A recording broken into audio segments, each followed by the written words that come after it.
little things about. I must have sketched some building stuff on the back there. Yeah, that's right. So there's a few things with regard to understanding the universe in a scientific sense with regard to love as well, because right back at the beginning when many of you read or listened to The Secrets of the Universe, right? That discussion, yeah, where I talked about the spheres of the spirit world. We'll talk more about these in a minute, but every one of these is a love-based interstellar boundary. When I say it's a love-based one, what it means is that you can't go through that boundary without having the love of the higher condition. So you can't actually make the transition of the boundary. So even the boundaries that separate the different locations of or the different spheres of the spirit world are all practically governed by love. You can't go to the next boundary without being in a better condition of love. Now, in the spirit world, many spirits call that nature, the laws of nature. That's what they call it. And we've come to have that terminology here on Earth oftentimes too, haven't we? Oh, that's just the law of nature, So, how does a phone signal get from the tower, the mast that transmits the signal to your phone? Well, it's a law of nature that's engaged there. That's the view. No, it isn't. It's actually a law of love that's engaged there. Interestingly. So many of us are used to creating devices that are in harmony to some degree with nature. We do that, and therefore some degree of harmony with love. Otherwise, it wouldn't work. Even the power on your house, right? The power that comes to your house is in harmony with the law of love. That's how it ends up working. Every single practical thing you can think of in the universe. The big thing about the progress of the soul, though, of course, is that the interstellar boundaries that occur between the different spheres, you cannot go over them without you being in the higher condition of love to go through them. Right? You just can't. There's nothing you can do to move to the higher condition except grow in love. You can't come up with a new idea, a new concept, a new scientific discovery, nothing. There's nothing you can do. But bring yourself into more harmony with love, and then you'll make the change in the boundary. That makes sense to you? So there's this concept on Earth that all we need to do is find out more about the law, and the average person doesn't realise by finding out more about the law, they're finding out more about love. Interesting.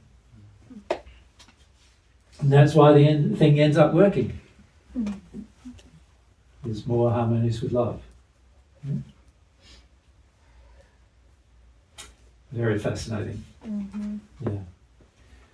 So with regard to God's universe, you can see that if you can come to understand love as God defines it, so this is God's definition of love here we're talking about, if you can come to understand God's love as God defines it. Remember, by understanding, I'm not using the word with your intellect, understand. I'm saying you have to understand with your senses, your emotions, and with your intellect. That's the only way you can understand it. You have to. It's going to be sensory, emotional, and intellectual in your understanding. The only way you can truly understand love is to be in harmony in all those areas. So, unless you become harmonious with the love as God defines it to be, fundamentally you won't understand life. You won't understand love. You won't understand happiness. You won't understand how the universe actually works. You won't be able to understand the mass of the universe, the science of the universe. There'll be limitations on all of those things based upon the condition you're in. Fundamental principle of life. But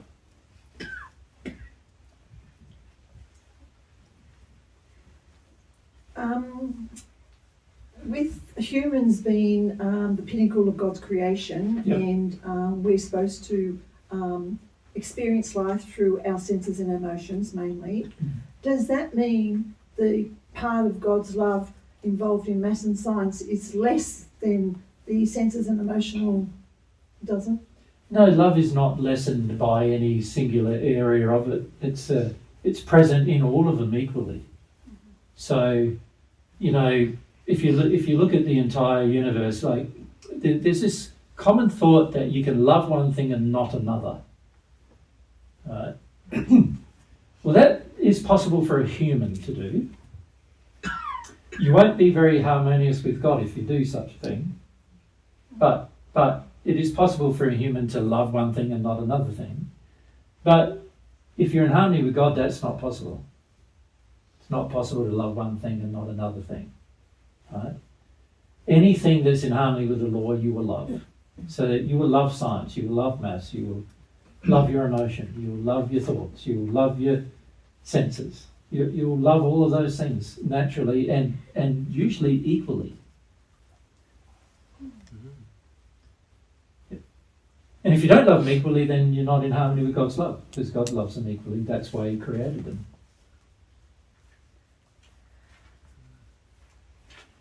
So,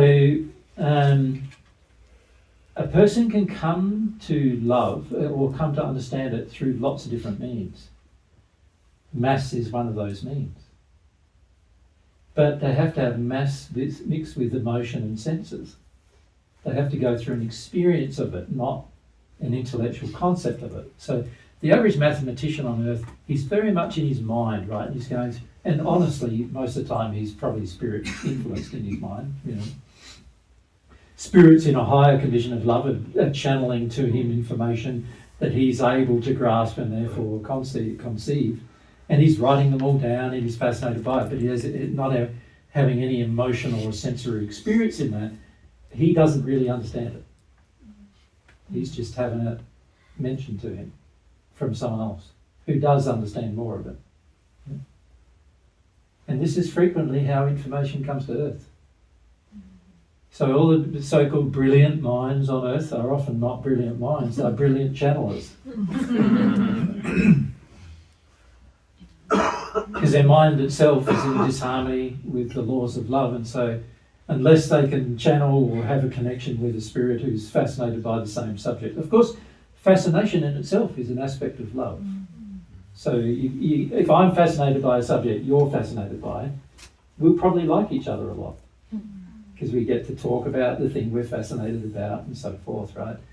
So that is an aspect of love, but it's only one of many, many millions of aspects of love. So it can improve our relationship. But let's say emotionally I'm in disagreement with you. Then of course I'm in disagreement with you. Yeah, that's right. And so you know, we might be fascinated on a certain subject, but then if emotionally I'm in disagreement with our belief about emotions, for example, then of course we're not going to have a common fascination about that subject, and that's going to cause disharmony. It's going to cause like a fissure in our relationship, naturally. Someone else had their hands up. Isabel, sorry. I had a question of like, if you choose to be harmonious with your emotions, is it then kind of a ripple effect with the senses and with? Of course, if you choose to be harmonious with any of these things, it's going to have a ripple effect on other things. So if you're more in harmony with your senses, in other words, you don't deny your senses. If something smells bad, it smells bad. If something smells good, it smells good. If something looks bad, it looks bad. If something looks good, it looks good. You know, there's no PC, there's no political correct anymore. It's like, it looks bad or it looks good. It looks beautiful or it doesn't. It smells bad or it doesn't. What is it? You know, does it taste bad or does it taste good? You know, this will help you in all the other areas of life. It will help you with your happiness, with your emotions and so forth. So yes, if you engage one of these, let's say you don't know anything about maths at all and you have no interest in it at all. Well, if you learn something about it, you would actually be more engaged with your senses and your emotions as a result, right? So an example of that is if you teach children how maths works in what we call nature, most children are more fascinated by mathematics and so want to learn more, right? But if you teach a child using their intellect only about what occurs in nature, there's no examples, there's no experience, there's none of that, a child's going to be bored. And so when they're bored, they don't want to learn. When they don't want to learn, now they're shut down in that area. It's going to be harder for them to learn other things. It's harder for them to feel emotional even. So you know what it's like going to something that bores you. It's sort of like, oh God, can I get away from here? That kind of thing. Are you in a state of learning when you're there? Definitely not. Right? To learn, you must be interested.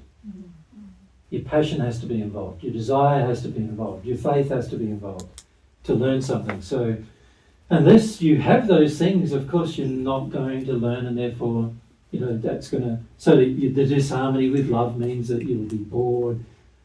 You want distraction. You'll be easily distracted. You won't learn, and so forth. So yes, whenever you engage any one of these things, you automatically open the possibility of the other things happening. So that's a good way to start. Yeah. So if you know you're shut down emotionally, fix that. If you know you're shutting down certain senses, like, there's bad smells in your life and you're not dealing with it, fix that. You got to let yourself deal with these things, right? And it's the same with it when it comes to your mind. If you go, I just want my mind to be like blank most of the time, well, fix that, because that's not good for you. Every part of your being, your true self, has been designed to function with clarity and desire and passion in harmony with love. So do that. So you know how sometimes you say, I'm not really interested in that subject. I go, why aren't you interested in that subject? Like every subject's interesting, one way or the other. Even the subject of why people were not interested is an interesting subject. It's fascinating as to why people are not interested in things, So, I just find that it's really important to understand that if you notice yourself in a state of shutdown in any single area, it's in your best interest to start opening up that area of your life.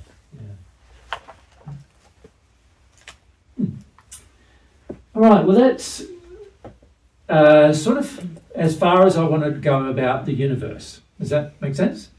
Now, and it won't be it'll be for the next couple of sessions we do, and that means that today's the last one I'll be doing here for a few months, right? Yeah. So it means when I come back, I'll probably continue this discussion.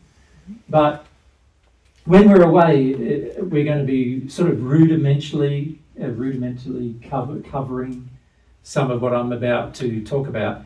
But I'd like to cover it in a bit more detail than I'll be able to when we're away, because obviously there'll be a few hours there's hour limitations on what we talk about when we're away. So the thing I want to talk about now is the human.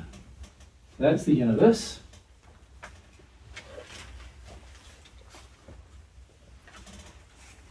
So now we want to talk about the human. Now, many of you have heard me talk about this many times. But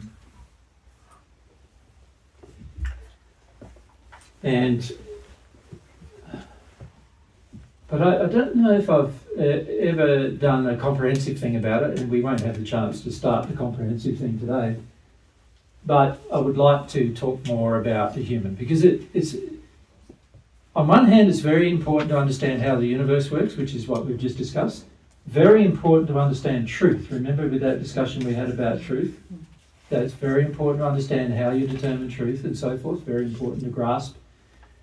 But it's also very important to grasp yourself, like understand yourself. And there's a number of ways you understand yourself.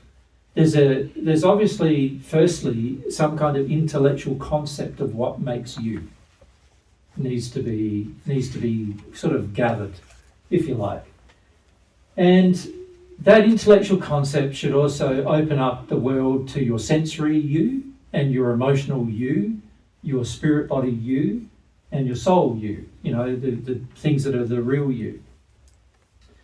And so the discussion about the human is important because you're the one who's interfacing with this universe, right? So I can describe an experience that I've had, but unless you have it, then you're not going to understand that experience at all. That makes sense, doesn't it? Because remember we said the main way you learn is by you going through this sensory and emotional experience. So what's happened a lot with what I've been doing in the past is like teaching divine truth in the past. And this will continue for a while yet until my own condition improves. But I've had to connect with your minds first to some degree, haven't I? Yeah. I've had to go, how can I interest you in this very, very fascinating subjects of what are God's truths? How can I interest you in them? And so that's required me, meeting you at the point where you are. And for the most people on earth, that is a very intellectually dominant, emotionally shut down, sensorially shut down state. That's the place where I've got to meet people where they are, right? In terms of appealing to the mind enough that it goes beyond your mind. So in other words, appealing to your mind enough that now you start to feel appealed to emotionally at some point. That needs to happen, right? In order for you to go through an experience which involves your senses and your emotions, you're going to have to get beyond where you are with your mind and want to go through an experience emotionally and deal with all the facets, all of the problems that are associated with not having those experiences, in order to actually finish up having an experience that validates the truth of what's being shared. That is going to be the consequence for every person who ever hears God's truth. There has to be a point of contact, a point of interest that interests you enough for you to want to learn more. And not just learn in your mind, but also learn by going through an experience. You need to be prepared to put yourself through an experience. Make sense? So for many of you, you haven't been prepared for that yet. It's sort of like you've heard it. I say very similar things a lot, right? Just in different ways, trying to appeal to your mind.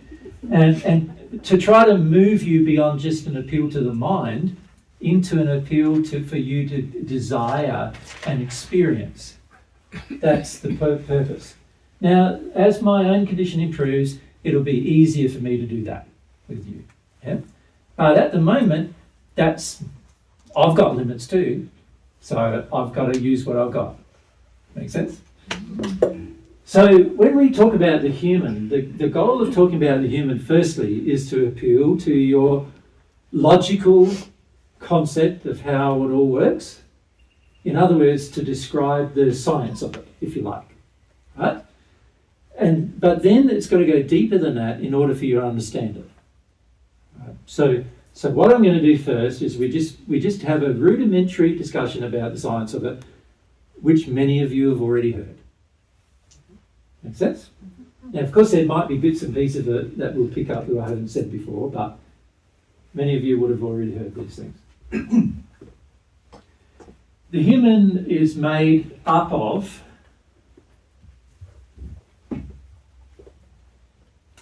a soul, and the soul is a very interesting creation of God. It's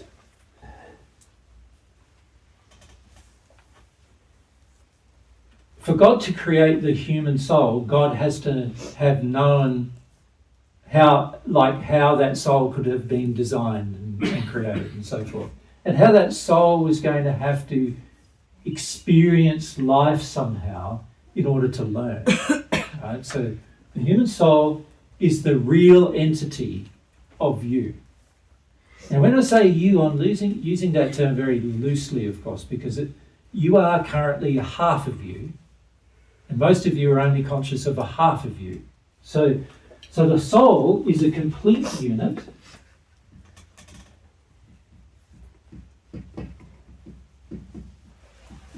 You could call it just an entity.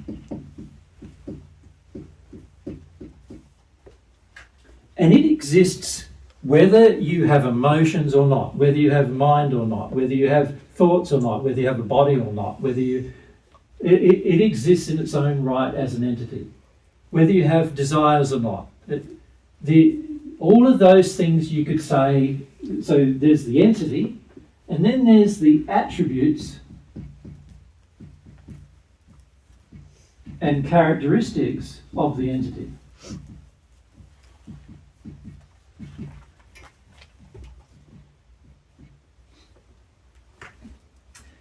One of the primary characteristics of attributes of the entity is its sexual duplicity.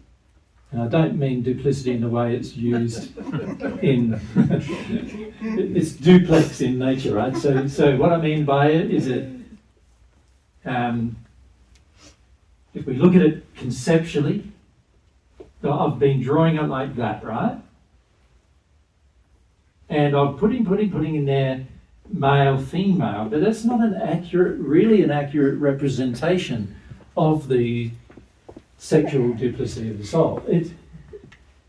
It's duplex in nature in that, and it's sexual in nature in that the two halves are attracted sexually to each other, right? But they're not attracted to the male form or the female form. They're attracted to the other half of themselves.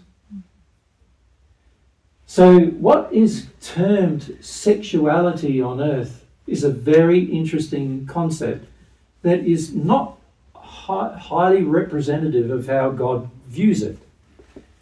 Let's call it sexuality of the soul. So the soul has a sexuality. Spell it right first.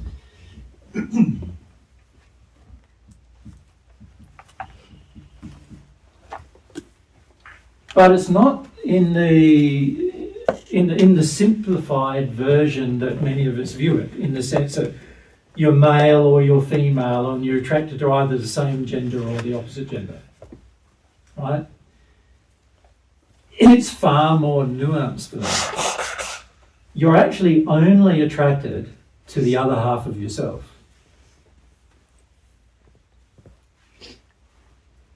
In your pure loving state, that's the only attraction you'll experience.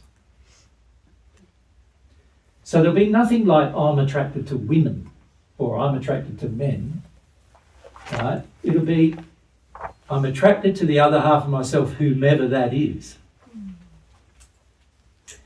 All other forms of attraction are addictions. So if you find yourself attracted to many women or many men, then they're all addictions. Because that's not the way you've actually been designed to function. Right? So when we talk about sexuality, it'd probably be better to call it soulmate-ality. Because that's really what the attraction is. It's the attraction to the other half of your soul. Right? When you find yourself attracted to, so if the other half of your soul is dominantly female, you will find yourself attracted to their body, the female form. That's the reality, you will. But it's only the female form because that you're attracted to will be the body your other half of your soul's in, not everybody's body. If that makes sense.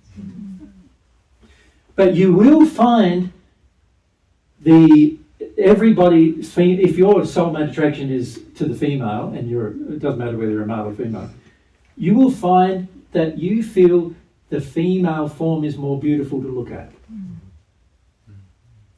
more fascinating to you. But that's only because the other half of your soul is fascinating because it's connected to that body. Make sense? So your attractions, so if we can call them, well, part of the attribute is your attraction. And here I'm talking about a romantic attraction.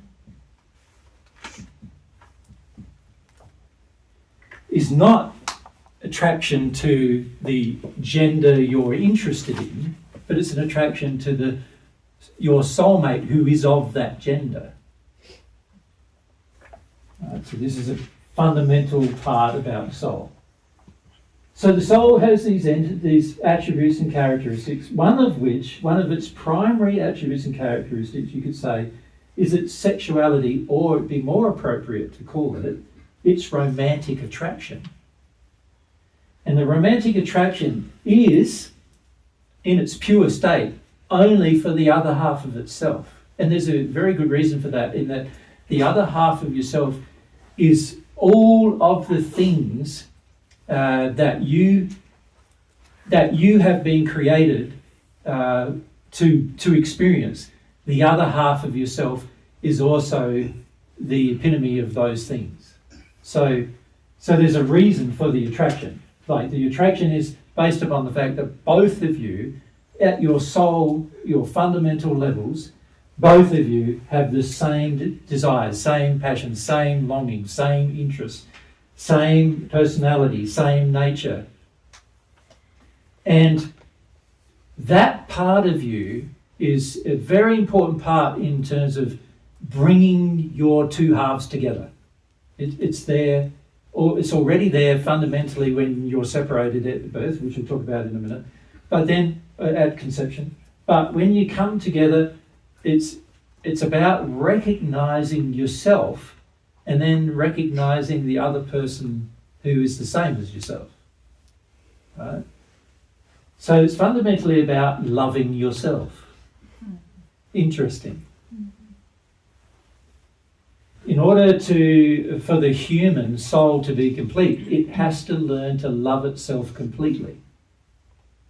Now, for many of you, it's easier for you to love someone else other than you. Do you find that? Yep. Like, sometimes it's easier for you to go, like, look at yourself in the mirror and not that attracted to yourself. Look at somebody else and look at them and you go, well, they're very, lovely, that kind of thing. You're more interested in, and your attractions, even your sexual attractions, are more interested in the other person than being interested in self. This is in disharmony with the law of love about self.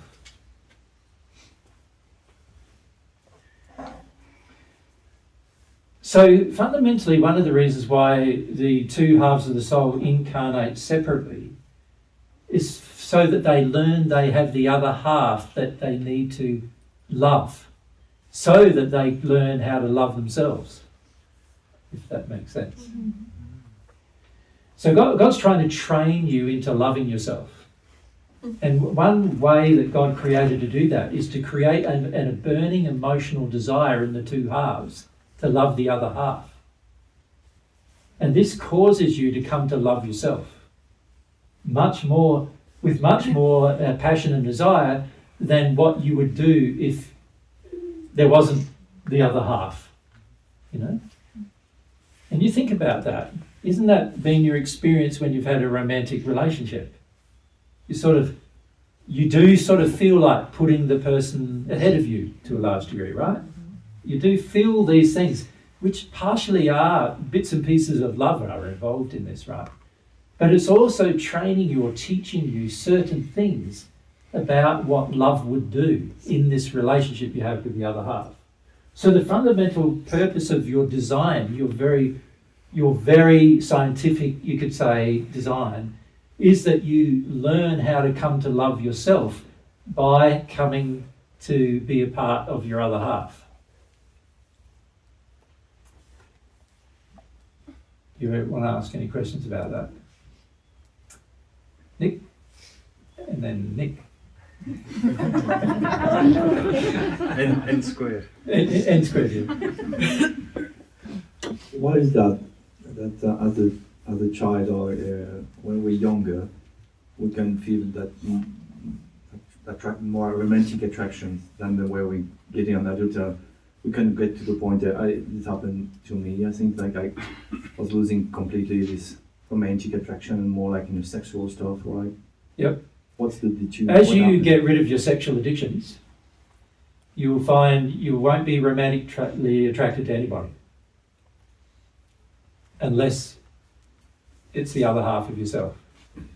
So you won't have a romantic attraction to anybody after a while. What you will do is you as you get rid of more and more of your sexual addictions, you'll get to the stage where you know you haven't met the other half of yourself. Or if you have, you'll know who they are, because that's the only person you're attracted to. So there's a period where I might be celibate for a time, not a long time, but like. Yeah, I've known people who are celibate for 2,000 years almost. Yeah. So Nick's going, oh no. But see, this is how our sexual addictions work, don't they? Sort of like, give up sex. No. Yeah, I know. Yeah. Yeah. And the average person looks at that and goes, oh, that's bad. That's a bad idea. You know, so, and particularly when on Earth, right? They look at that and go, that's a bad idea. The reality is, when the more love you grow into, the more in harmony with the law you become, the less inclined you are to be interested in other people other than the other half of yourself. And I don't mean interested I mean interested romantically, not in any other way. Because you are still interested in everyone else, but you're not interested romantically in them. Makes sense? Mm-hmm. Yep. So God's designed that so you learn about what it really means to love yourself in every possible way, including sexually.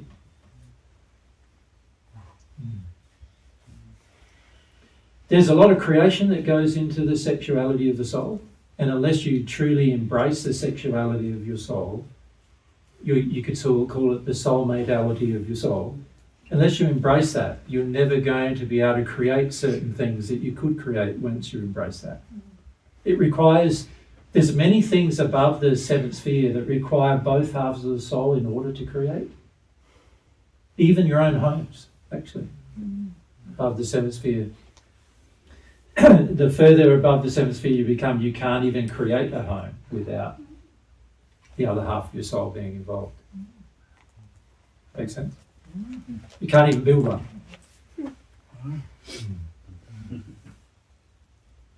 So God's designed the whole system that it draws you together, and that your potential is not going to be realised unless you're drawn together. So when I still have sexual attractions for other women, Yep. it means that I'm still not been dealing with my sexual addictions, and Yep. then I still need to be 2,000 years celibate about it. Then after, You know, many of the ones who are 2,000 years celibate have been celibate because the other half of themselves didn't realise they had another half. And they had to wait until there was some realisation there before they could lovingly engage them. So the chances are that, you know, and this is the beauty of learning God's truth on earth. If you're here learning, eventually, and depending on what happens in the future, I'm not sure what will happen, but what I'm hopeful will happen is that more and more people on earth will hear about the other half. And the more they do that, the more people are conscious that there is another half, then it means that there won't be thousands of years between you and them meeting automatically. There can't be, because you're now aware. When you lack awareness, so when you have a belief, oh no, any woman will do for me, or any pretty woman will do for me, is the average man's view, and then you're already not aware. There's a lack of awareness at an emotional level, spiritual level, physical level, and a sexual level. There's a lack of awareness of the reality of life, about what you are. When that lack of awareness exists, you can stay in that state for hundreds of, if not thousands of years, right? So this is the beautiful thing about sharing truths with people on earth. It's very hard for them to unlisten to them, even if they disagree with them. So even if you disagree that there are a soulmate, you've heard it now. Sooner or later now, you're going to be aware of it in the future, right? So there's highly likely, because of that awareness, that you're not going to wait 2,000 years to find them. Makes sense? And then in the spirit world, is more once you know your soulmate, you're attracted to your soulmate, or you can come and just have an interaction with. Yeah, you're drawn to them, but of course your condition of love is going to define how pleasant or bad that experience is. Mm-hmm. So if both of you are in the hells, then it's probably going to be a pretty bad experience. Because remember, you're looking for love where? See, if you're looking for love in the hells, which is what you are when you're in the hells, you're looking for love in the hells, and then naturally it's going to be a bad experience. Even if it's with your soulmate. In fact, it's going to be even a worse experience with your soulmate than it would have been otherwise. Right? Because there's a special... Because when the two halves of the soul are acting out of harmony with love, there's a very intense emotional experience as a result. So it can be very challenging. Because everyone is being dragged down, but you're still degrading yourself and with your soulmate. You can degrade yourself with your soulmate. I've met people who have done exactly that. Because they had their addictions. They were looking for, they loved the evil in their mate. And naturally, if you love the evil in another person, you're eventually going to get hurt by that. Right? Yeah. So, yes, I've seen many people meet and then have a disastrous experience almost. Not a permanently disastrous experience, but one that could have been avoided. You know, the pain and suffering could have been avoided. Yeah. Then I've met other people who have been very loving in the way they handled their mate. You know, an example of that was with Nero and with Caligula and those other Roman emperors. Many of their soulmates were just a great example of how to handle a soulmate relationship. They first went to the person, they spent years and years trying to inspire the person to look for truth. And then once the person started looking for truth, they went to the person to share truth, but not with the purpose of establishing a romantic relationship. Right? You think of what many of you do, the very highest priority you have first is establishing a romantic relationship. Not a friendship. Not even just a casual acquaintance, right? It's like all or nothing, but again, looking for love in the wrong places, right? And now, so with Nero and his soulmate, for example, she wasn't doing that. She was trying to create an atmosphere around him where he was looking. She didn't even present herself to him, like in a sense of show up and show herself to him, without him firstly going to a point of view where he could at least desire some truth in his life. And that took him over 1,000 years to even get to that point. So she was with him every single day for 1,000 years without him even seeing her. That's pretty loving, eh? Yeah. And she stayed with him that entire time. Of course, when I say stay with him, I need to describe what happens in the spheres in terms of time and all these other things that you need to understand. But she stayed with him the entire time of his conscious time. And she spent the time trying to create an atmosphere around him, try to help him bring things to him that would enable him to learn that he could desire some truth and get out of his pain and suffering. And that's all she did. She never tried to have a relationship with him. She wasn't motivated by the evil of self-interest. You understand? When you're motivated by self-interest, you're motivated by evil. Right? In this case, she was not motivated by the evil of self-interest at all. Like, her only thought was to be loving to him and do whatever was good for him in the most expedient possible manner in order for him to learn some truths. Then after he started engaging some truths, it was on, off, engaging truths. When I say on, off, he would maybe learn one thing initially, and then 100 years would go by where he didn't even want to talk to her. She was around him the entire time, never showed herself to him during that period, but was around him the entire time, conscious of his feelings, trying to help him still. She wasn't offended by his behaviour, wasn't offended by his rejection. Huh? Then, 100 years later, he wants to learn a new thing. She's there. And for him it was like, just need to have a drink. For him it was like, why are you here? I offended you. You know, I treated you badly last time. Made no difference. So let me have a drink.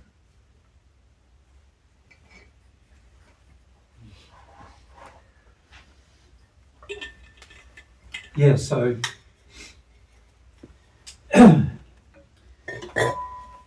eventually, after a while, his desire to learn from her increased. They could then spend more time together. And it's very interesting too. To spend more time together, she had to be in hell. Because he couldn't go to where she was.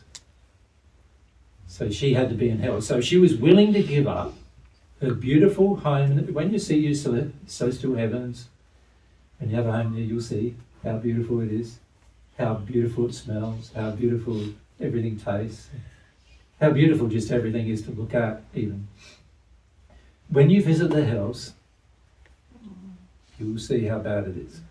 It's much worse than many of you could even imagine. And she spent the majority of her time there, even though she had her home. Right?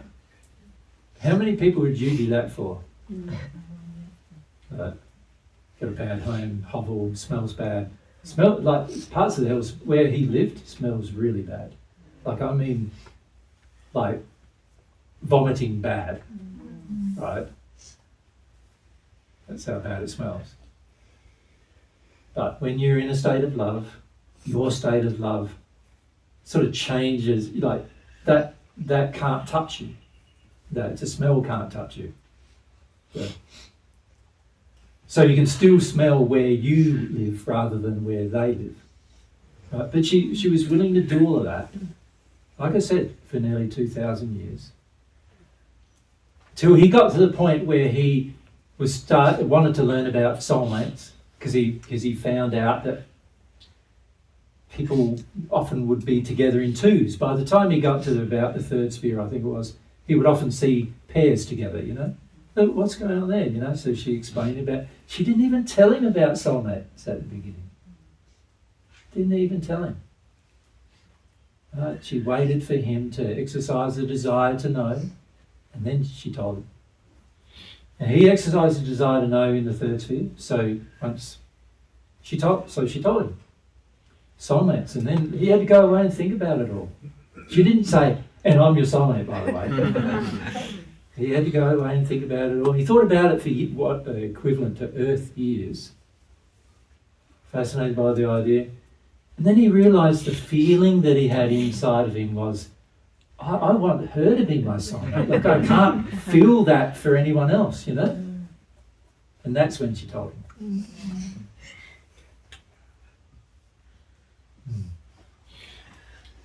Never manipulated his will, never forced him into a position of learning. It was all driven by his desire. None of it was driven by her desire except to just be loving and helpful to him.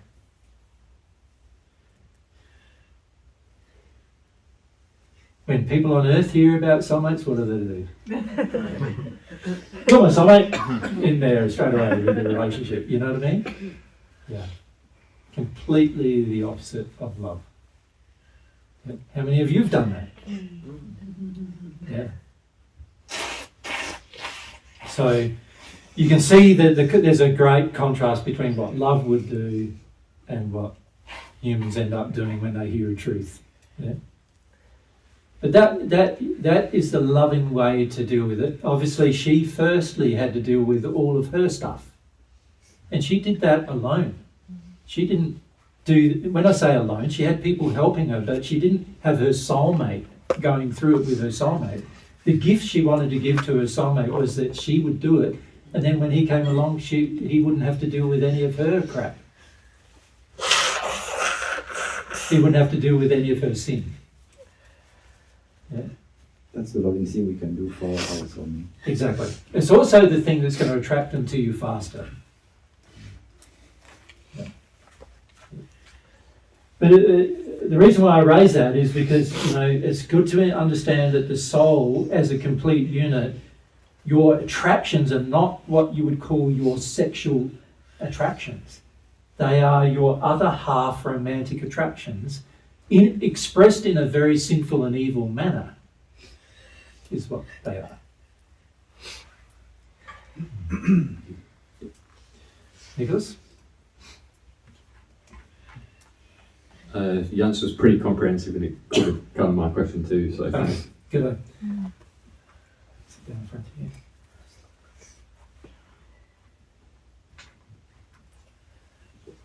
So if you don't know your soulmate on earth, could you maybe pray for him that he's open to the concept for soulmate or truth?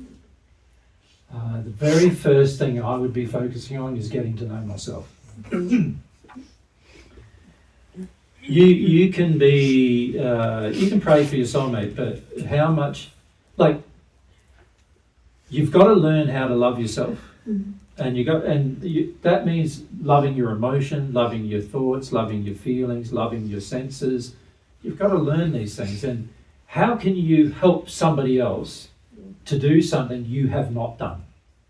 That would be very hypocritical to do and very out of harmony with love. So very important that you do that for yourself. So I understand that many of you have been driven to find a partner, but many of you don't understand that you haven't been driven to find the other half of yourself. You've been driven to find a partner for addiction reasons, and many of your addictions are expressed in certain ways, and some of those manners are that you think you have a burning desire to find your soulmate, when actually what you have is a burning desire to meet your addictions from somebody. Yeah. So very important to work on self first. Very important. And when I say self, I mean yourself rather than the other half of yourself. Now, always, why would you not always pray for the other half of yourself? Why not? But you've got to also question your motive. Remember I said to Nicholas earlier that if the motive is self-interested, then already the repair can't be responded to by God. Right? So for many people, what I've seen is that there's a self-interest. So naturally, the prayer isn't responded to by God. It's not actually a prayer if it's self-interest. It's basically an addiction being expressed. Right? So very important that you learn to work through those things. Thank you very much. Yep. So here we've been talking about, you could say, the scientific idea of the soul, which is an entity. I've drawn it as a circle just for the sake of expedience, because I want you to understand that it doesn't have physical bodies that you're used to looking at. Right? Isabella. So you said once when we have relationships, like with a partner, that it helps us facing our problems, our intergender problems? Well, I don't know, because what I observe a lot is that it doesn't help you at all. Like, you see, oftentimes what happens when you have a relationship with somebody else, what often happens is that you just want them to meet all your addictions. And so how is that helping you? If anything, that could be hindering you, right? So you've got to start to go, well, what's my reason for having a relationship? Is it to learn about love where I love them? Or is it to get love from somebody, so-called love from somebody, where they love me, right? If the second ideal is our ideal, then we're already out of harmony with love anyway, and we're already in evil anyway. And so that's not going to help me learn about myself or my other half of myself. All it's going to do is help me learn how painful my sin is. That's all it's going to do. To actually learn love in a relationship would require two people, both halves, desiring to be more loving to the other half in the relationship. Now, I'm not talking about soulmates here. Let's say you're in a relationship right now. By desiring to be more loving to the other half, and they would also have to have a mirrored desire, by the way, to be more loving to you for the relationship to even work. Then both of you are able to learn something about love while you're growing. But the reality is you're completely capable of learning something about romantic love without having a relationship. Because God can show you about it. God can teach you everything you need to know about romantic love, or in other words, soulmate attraction, without you having any relationship at all. Other than the relationship with God, of course. Yeah. So, often we don't think that, and we often think, no, I need to have some kind of, like I'm missing sex, or I'm missing something else, or I'm missing some intimacy, I'm missing some touch, I'm missing touch, and you have all these kind of feelings when you're single, don't you? I'm missing somebody just even listening to me, or even validating me in some way. I'm missing that as well. The average person has a lot of addictions associated with all the things I just mentioned. And so when we meet a person that we want to believe is our soulmate, we're straight away in the relationship with them, and usually straight away in the bed with them if we haven't got any moral sense as well. And as a result, we end up with the pain and suffering that brings. That's not God's intention for that to happen. God's intention was that if both of you learnt about love, both of you developed friendship, both of you developed what it means to be loving to the other person, not meeting their addictions, and them not meeting yours, and you learn about that, then you'd learn a lot about love. But it'd also be highly likely you would never enter a sexual relationship with the person, because the friendship would be enough to learn about love without you needing to have the sexual relationship with the person. The fact that we often want a sexual relationship with the person is usually driven by addictions that are disharmonious with love. So the reality is the best form of learning is to have friendships with the gender you believe your soulmate is, and develop those friendships in a manner where you actually care for the person and actually consider them, and you actually think about them, and you actually wonder what they're, you want to get to know them and things like that, without having to have a sexual relationship with them. But of course, on earth, most people have this urgency in sexual relationships, don't they? And of course that brings in all sorts of disharmony, which then creates a lot of pain and suffering down the track. Including things like sexual jealousy and other things like that. So the real way to do this is, from a doing perspective of getting to know what this romantic attraction is all about, is to actually work through your own issues with friends. And when I say with friends, I don't mean expecting them to work through your issues for you. I mean having friends and then seeing what is triggered through those friendships. And if one of the things that is triggered is you find yourself sexually attracted to a number of them, then obviously you know that you're out of harmony with romantic love. So you can learn from that experience. Yeah. Make sense? Mm-hmm. Now, all of what I'm saying is highly, highly confronting, isn't it? When you've been in a single relationship for the last 5 years or whatever, and you're going, when am I ever going to have sex again? Yeah.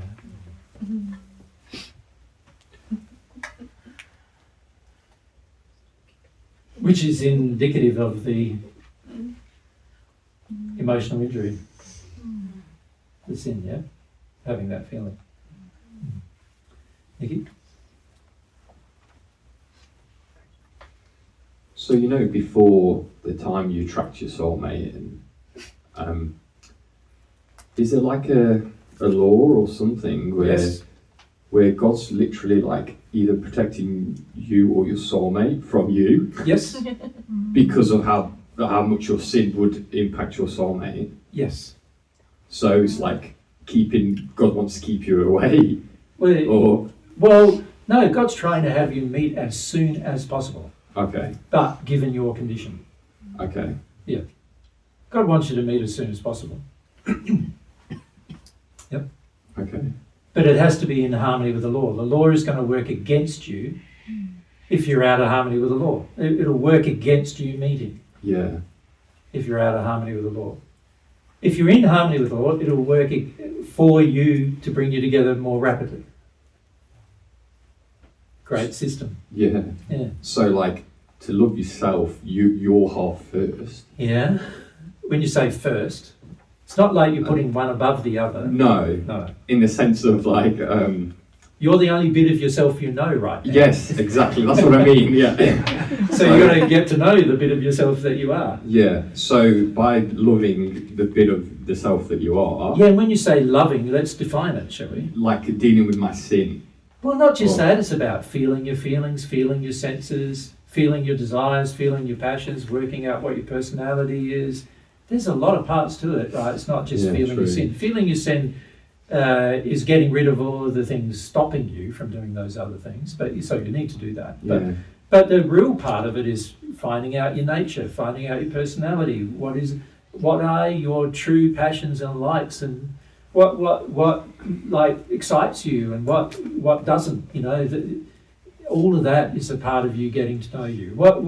Why are you lacking motivation? Why can't you do things for yourself? Why do you need somebody else to do something for you instead of you do it for yourself?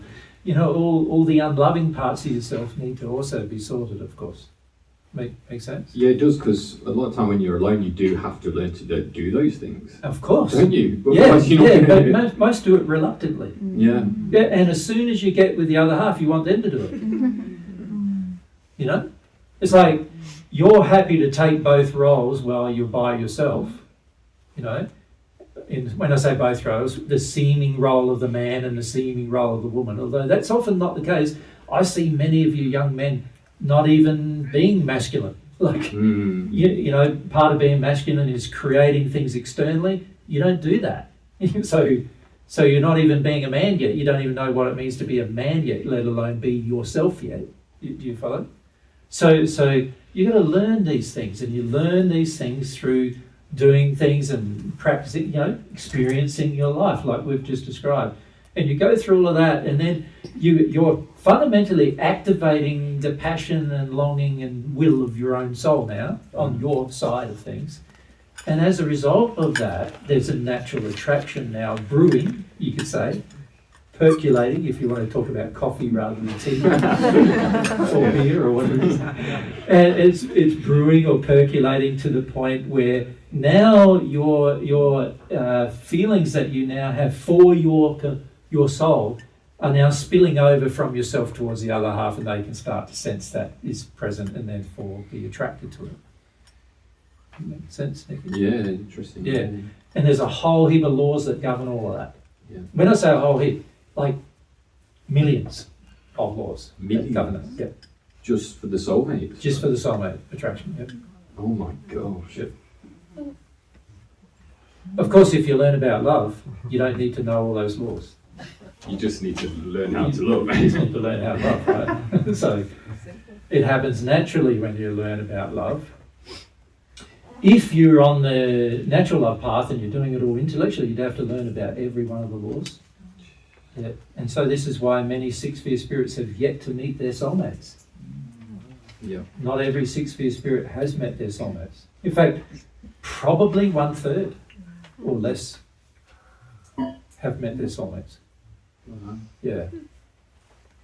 And then you know how you mentioned earlier, you said about God can teach you about romantic attraction. Like, could you maybe provide an example of how God can do that? Like, Well, there's a whole heap of laws that are involved in romantic attraction and how it all works, and how it's going to work to your happiness and benefit, and also how it can work to your detriment and injury. Yeah. And those laws, the more connected with God you get, the more God can share those laws with you. Right. So you understand, for example, you know how I'm sharing with you that if you activate your personality and you honour it, you've got to honour it, right? So an example of that. Many of you are very shy in company, right? You're not honouring your personality. A person who loves their personality doesn't shut themselves down in company. That makes sense? So you would just be more you. You would be you by yourself or with company. Yeah. So if you have a thought, like, you would say it, whether you're by yourself or in company. That means even if it's what you call a bad thought, Yeah. what you would be embarrassed to say or talk about, you would even do that. Of course, you would do it in a judicial manner in the sense of, does the other person want to hear it? But if they say they want to hear it, then you'll be frank. You know what I mean?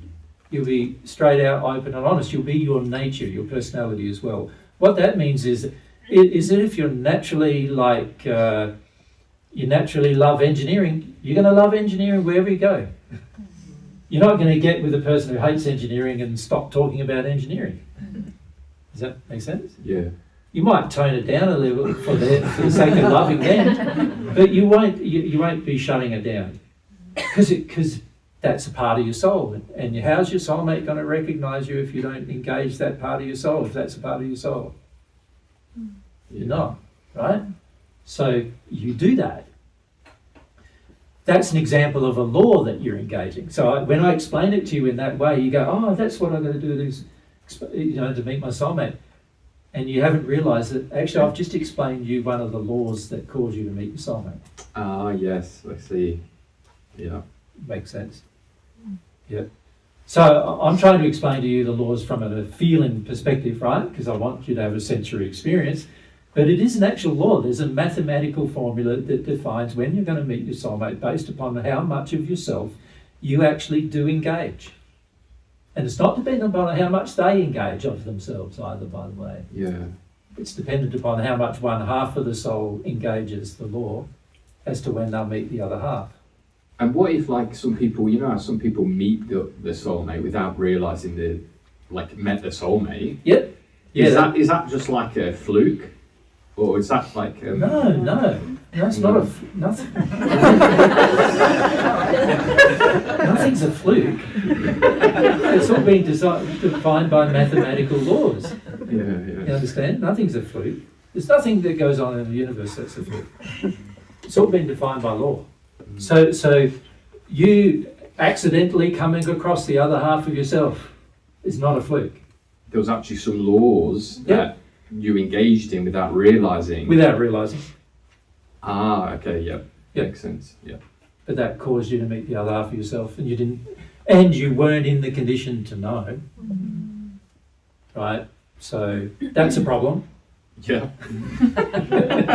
Fix that problem. Pretty disconnected to myself at that point, yeah. That's right. It meant you were pretty disconnected to yourself, and so were they in different areas, but you might have been connected in a couple of areas which would enable you to cross paths. Not only that, like I said before, most soulmates are born very close to each other, generally speaking. At least usually in the same country, but often closer. And so, naturally there are moments where just not by accident, not by chance, but by the law operating in certain areas of your life, you might come across them. Yeah. So when you and Mary met, you know how you said like you... In this life or the first life? This life. And also maybe the first century, I don't know. Like we did, yeah. Yeah, but in the sense like because you were teaching in both those times, eh? Yeah. So you were like, yes, that's I my had to- thing. I'm a teacher. Yep. I I had to want- engage that yeah. part of my nature and personality. Yep. Yep. And I had to do it without fear as well, to a fair degree. I had to get to a stage where I could put up with criticism and attack to a degree in both cases. I had to engage what I felt were primary parts of my desire for truth. I had to do that. I had to develop longing for the other half of myself in my case. So from a fairly early age in the first century, I started to develop a longing for the other half of myself. I was pretty aware by the time I was 14 or 15 that I had another half. And so I spent time on trying to feel the other half of myself and feel what she was feeling and where she would be and where she came from and her experiences in life and so forth. Yeah. Yes, that's you also loving Mary before you met her as well, in a way. That's right. I also had the desire to create a life for her before I met her. When I say a life for her, what I mean by that is a life that involved her before I met her. So I had to have space for her to come into my life. And this is what I see a lot of people not doing. You know, like if you're living in a bro's house like you are, you know what I mean by a bro's house? Yeah, I do. Okay, I know. It's true. Like, I've thought of this already. Yeah. So I'm living in a bro's house. I'm not creating much space for my girl. For half of you being a girl, right? You know that. Yeah. And so I'm not creating any space for them to come in my life.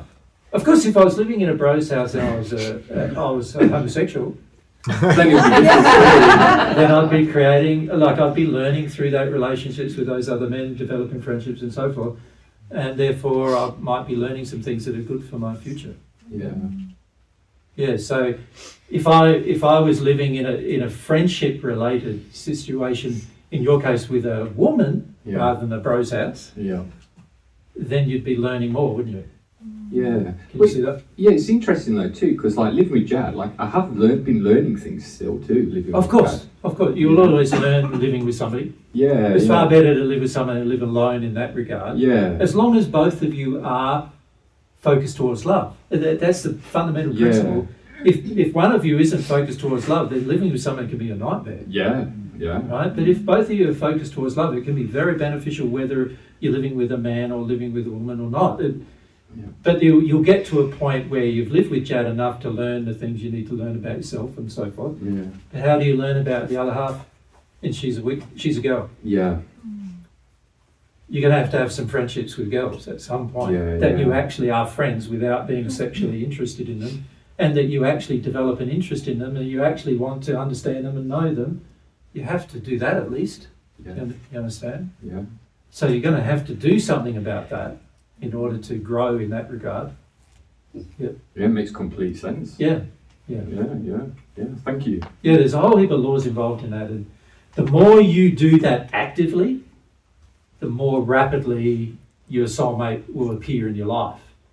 What most people do is they do that passively or not at all, and so naturally attractions only happen due to growth in condition, and if you're basically just not really growing in your condition, then obviously your attractions are fundamentally not going to change. Yeah. In regards to your condition with women, that has fundamentally not changed, as you probably are aware. Yep. So that in itself is withholding, your knowledge of your soulmate and understanding of her. Yeah. Thanks, Jay. Stuff I have been reflecting on. Yeah, I know you've been thinking about it lately. Yeah. Which you weren't when we first met, right? When we first met, it was like my soulmate's like my mother, and it was full on. Yeah. Full on. Yeah. But thank you for everything. Yeah. So here we're discussing the soul, right? The prime. What is the you? The you, and it's very important to see the you.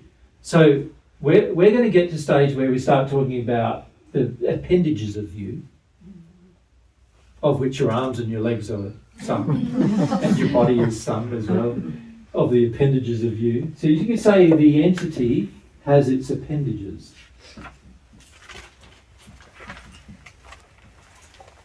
Is it appendages? Appendages. You could think of the appendages as sort of attachments that come and go.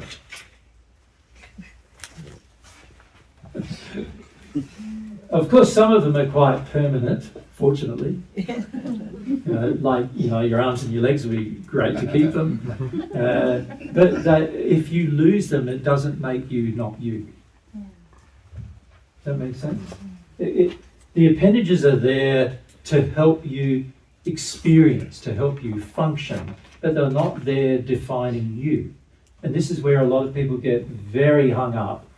You see that a lot nowadays with regard to plastic surgery and all these kind of things, where the body appendage, everyone's trying to keep it beautiful, trying to keep it young, trying to keep it everything, but that appendage is not you.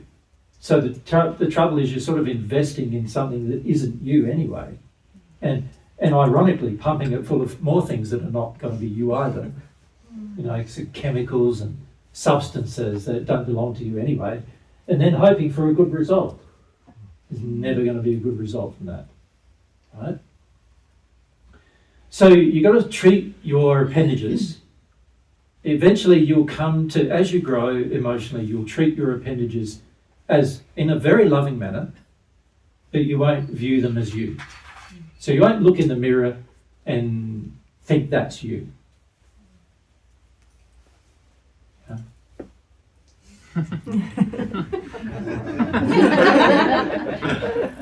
You won't feel like doing that, right?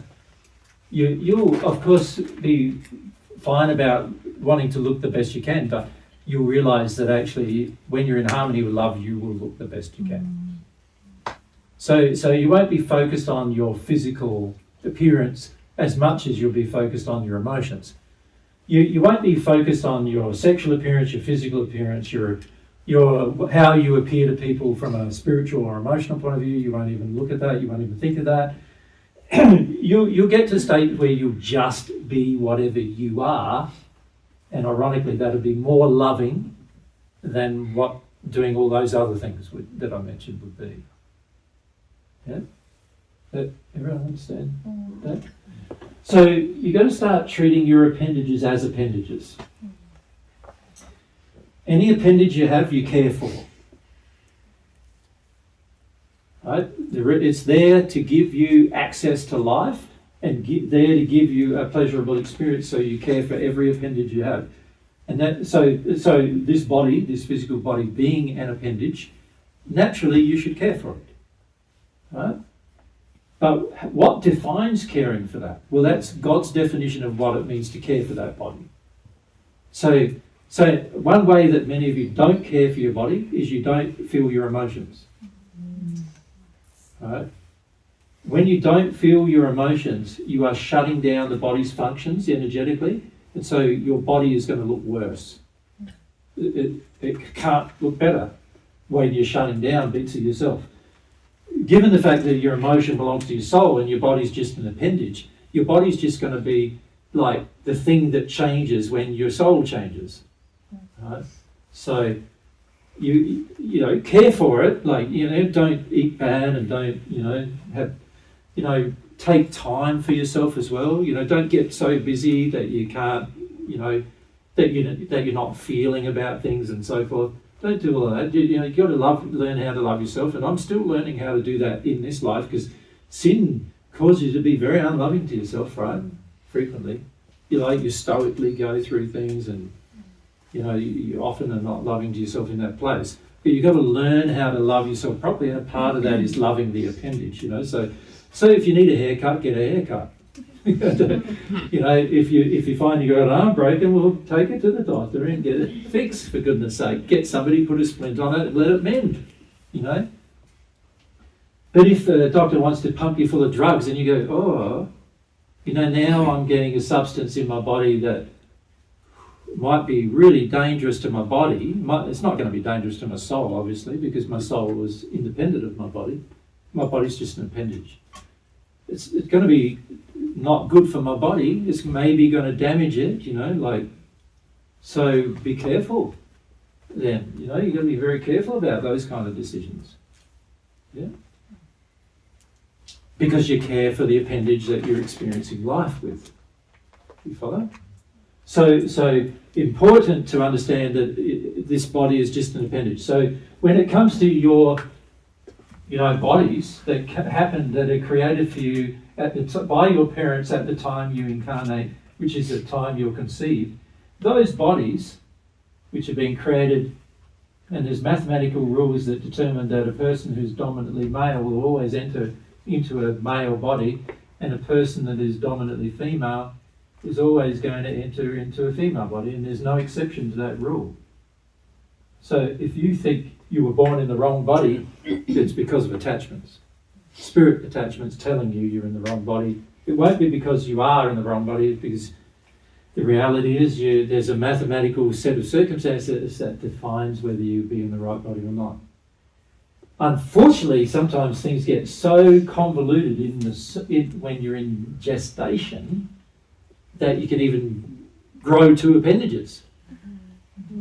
And there'd be some confusion of that. Now that is only through spirit influences, generally speaking. But they happen at the time of conception, which is very damaging, and often they're caused by spirits who believe in reincarnation, trying to use that body for their own purpose, and it can cause all sorts of trouble. But the mathematical law is such as if everything's left alone to normal situation, you'll always be in the right body. Of course, if you're born with the appendages of both bodies, that would then be very confusing, but that also indicates you're already very confused. And you're already very confused because of the influences you're under, which are very unloving. So, once spirits recognize all that, so this is a part of educating spirits, once spirits recognize they're causing damage to people's bodies by overcloaking them all the time, even in the womb and even in the at the time of conception and shortly thereafter, once they see all the damage they're actually doing, you can see that and get the education they'd never do that again. So what we're experiencing now in the world is very much an aberration based upon how many spirits are overcloaking people on earth. But there's still laws even governing that, how much a spirit can do that. It's governed by law as well. Anyway, we've got our bodies, but they're just appendages. They're just the things I use to experience life as a half. So I'll say that again. They are the appendages I use to experience life as a half. I don't need them when I'm a whole.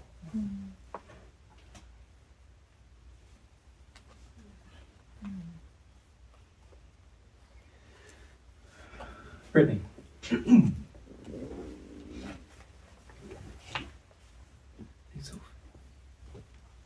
So is when you come in at-onement with your soulmate, is that when you then don't have a spirit body anymore? Well, you can keep them, because it might be handy. And Mary and I have kept ours. We have our body, our first century body, that's now a spirit body, still attached to our soul. And we've kept them. Yeah. We also create other ones, but we've kept the original as well. Because it's interesting to see what happens to it by keeping it. So we've kept it. It's like learning anything. You do it through experiment, right? So I could get rid of this body or I keep it, see what happens. You learn things through that experience, yeah? But you could get rid of it if you wanted to? You could, but I don't know why you would. It's useful. That's how people in the lower areas of the celestial heavens recognise me. Having the body to interact with them helps me educate them. Does that make sense? So, why wouldn't I want to keep the body that's really good for them to see when I'm talking to them? Otherwise, they'd have to just hear me but not see me. It's harder to share truths with somebody who's not looking at you. Yeah. So. And so, the unified soul, does it have some sort of other form? Yeah, when you say other form, it is a form of itself. Like the entity is form. Remember how I said God is form, and we're made in God's image. We are a form. Yes, it has a form, but it's not. It doesn't have a humanoid form. I'm wondering what it looks like. Well, Yeah, that's right. you get to a stage in your development where you realize the humanoid form is a limited form used by half of the soul to interact with the universe.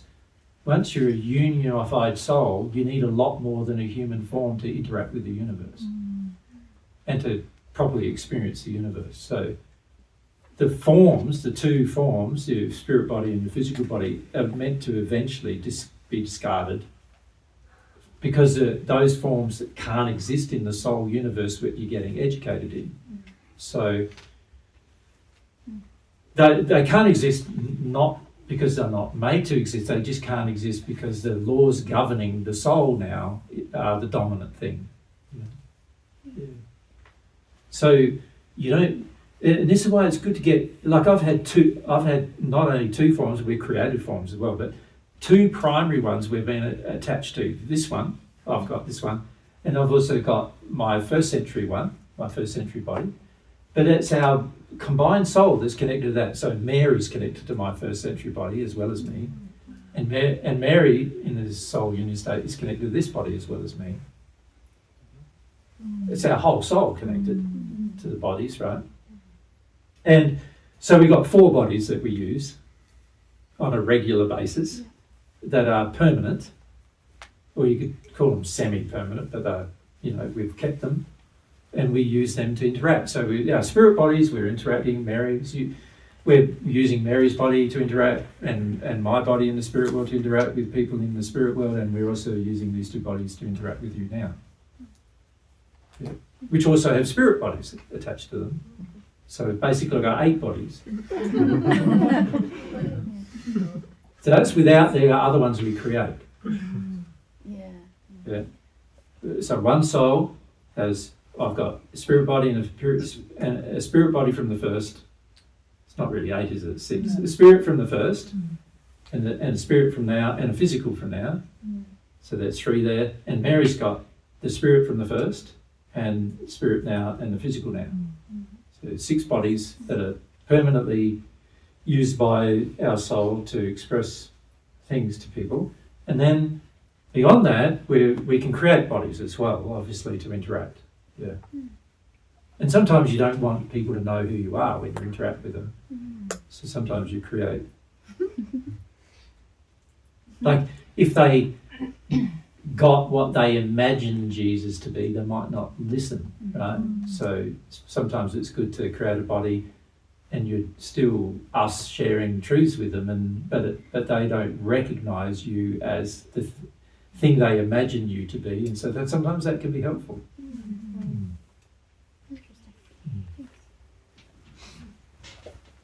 It's been very helpful for you on Earth, actually, that one. Well, you've had to exercise some faith in what I teach, haven't you? Before you can trust who I am. Yes, many of you don't even know who I am yet, right? So you've had to listen and sort of ponder and work out and reflect, and these are all very good things. Like, we don't expect like total and absolute belief, because that's not possible without an experience, right? So that's why we've done it the way we have. Yeah. Sure.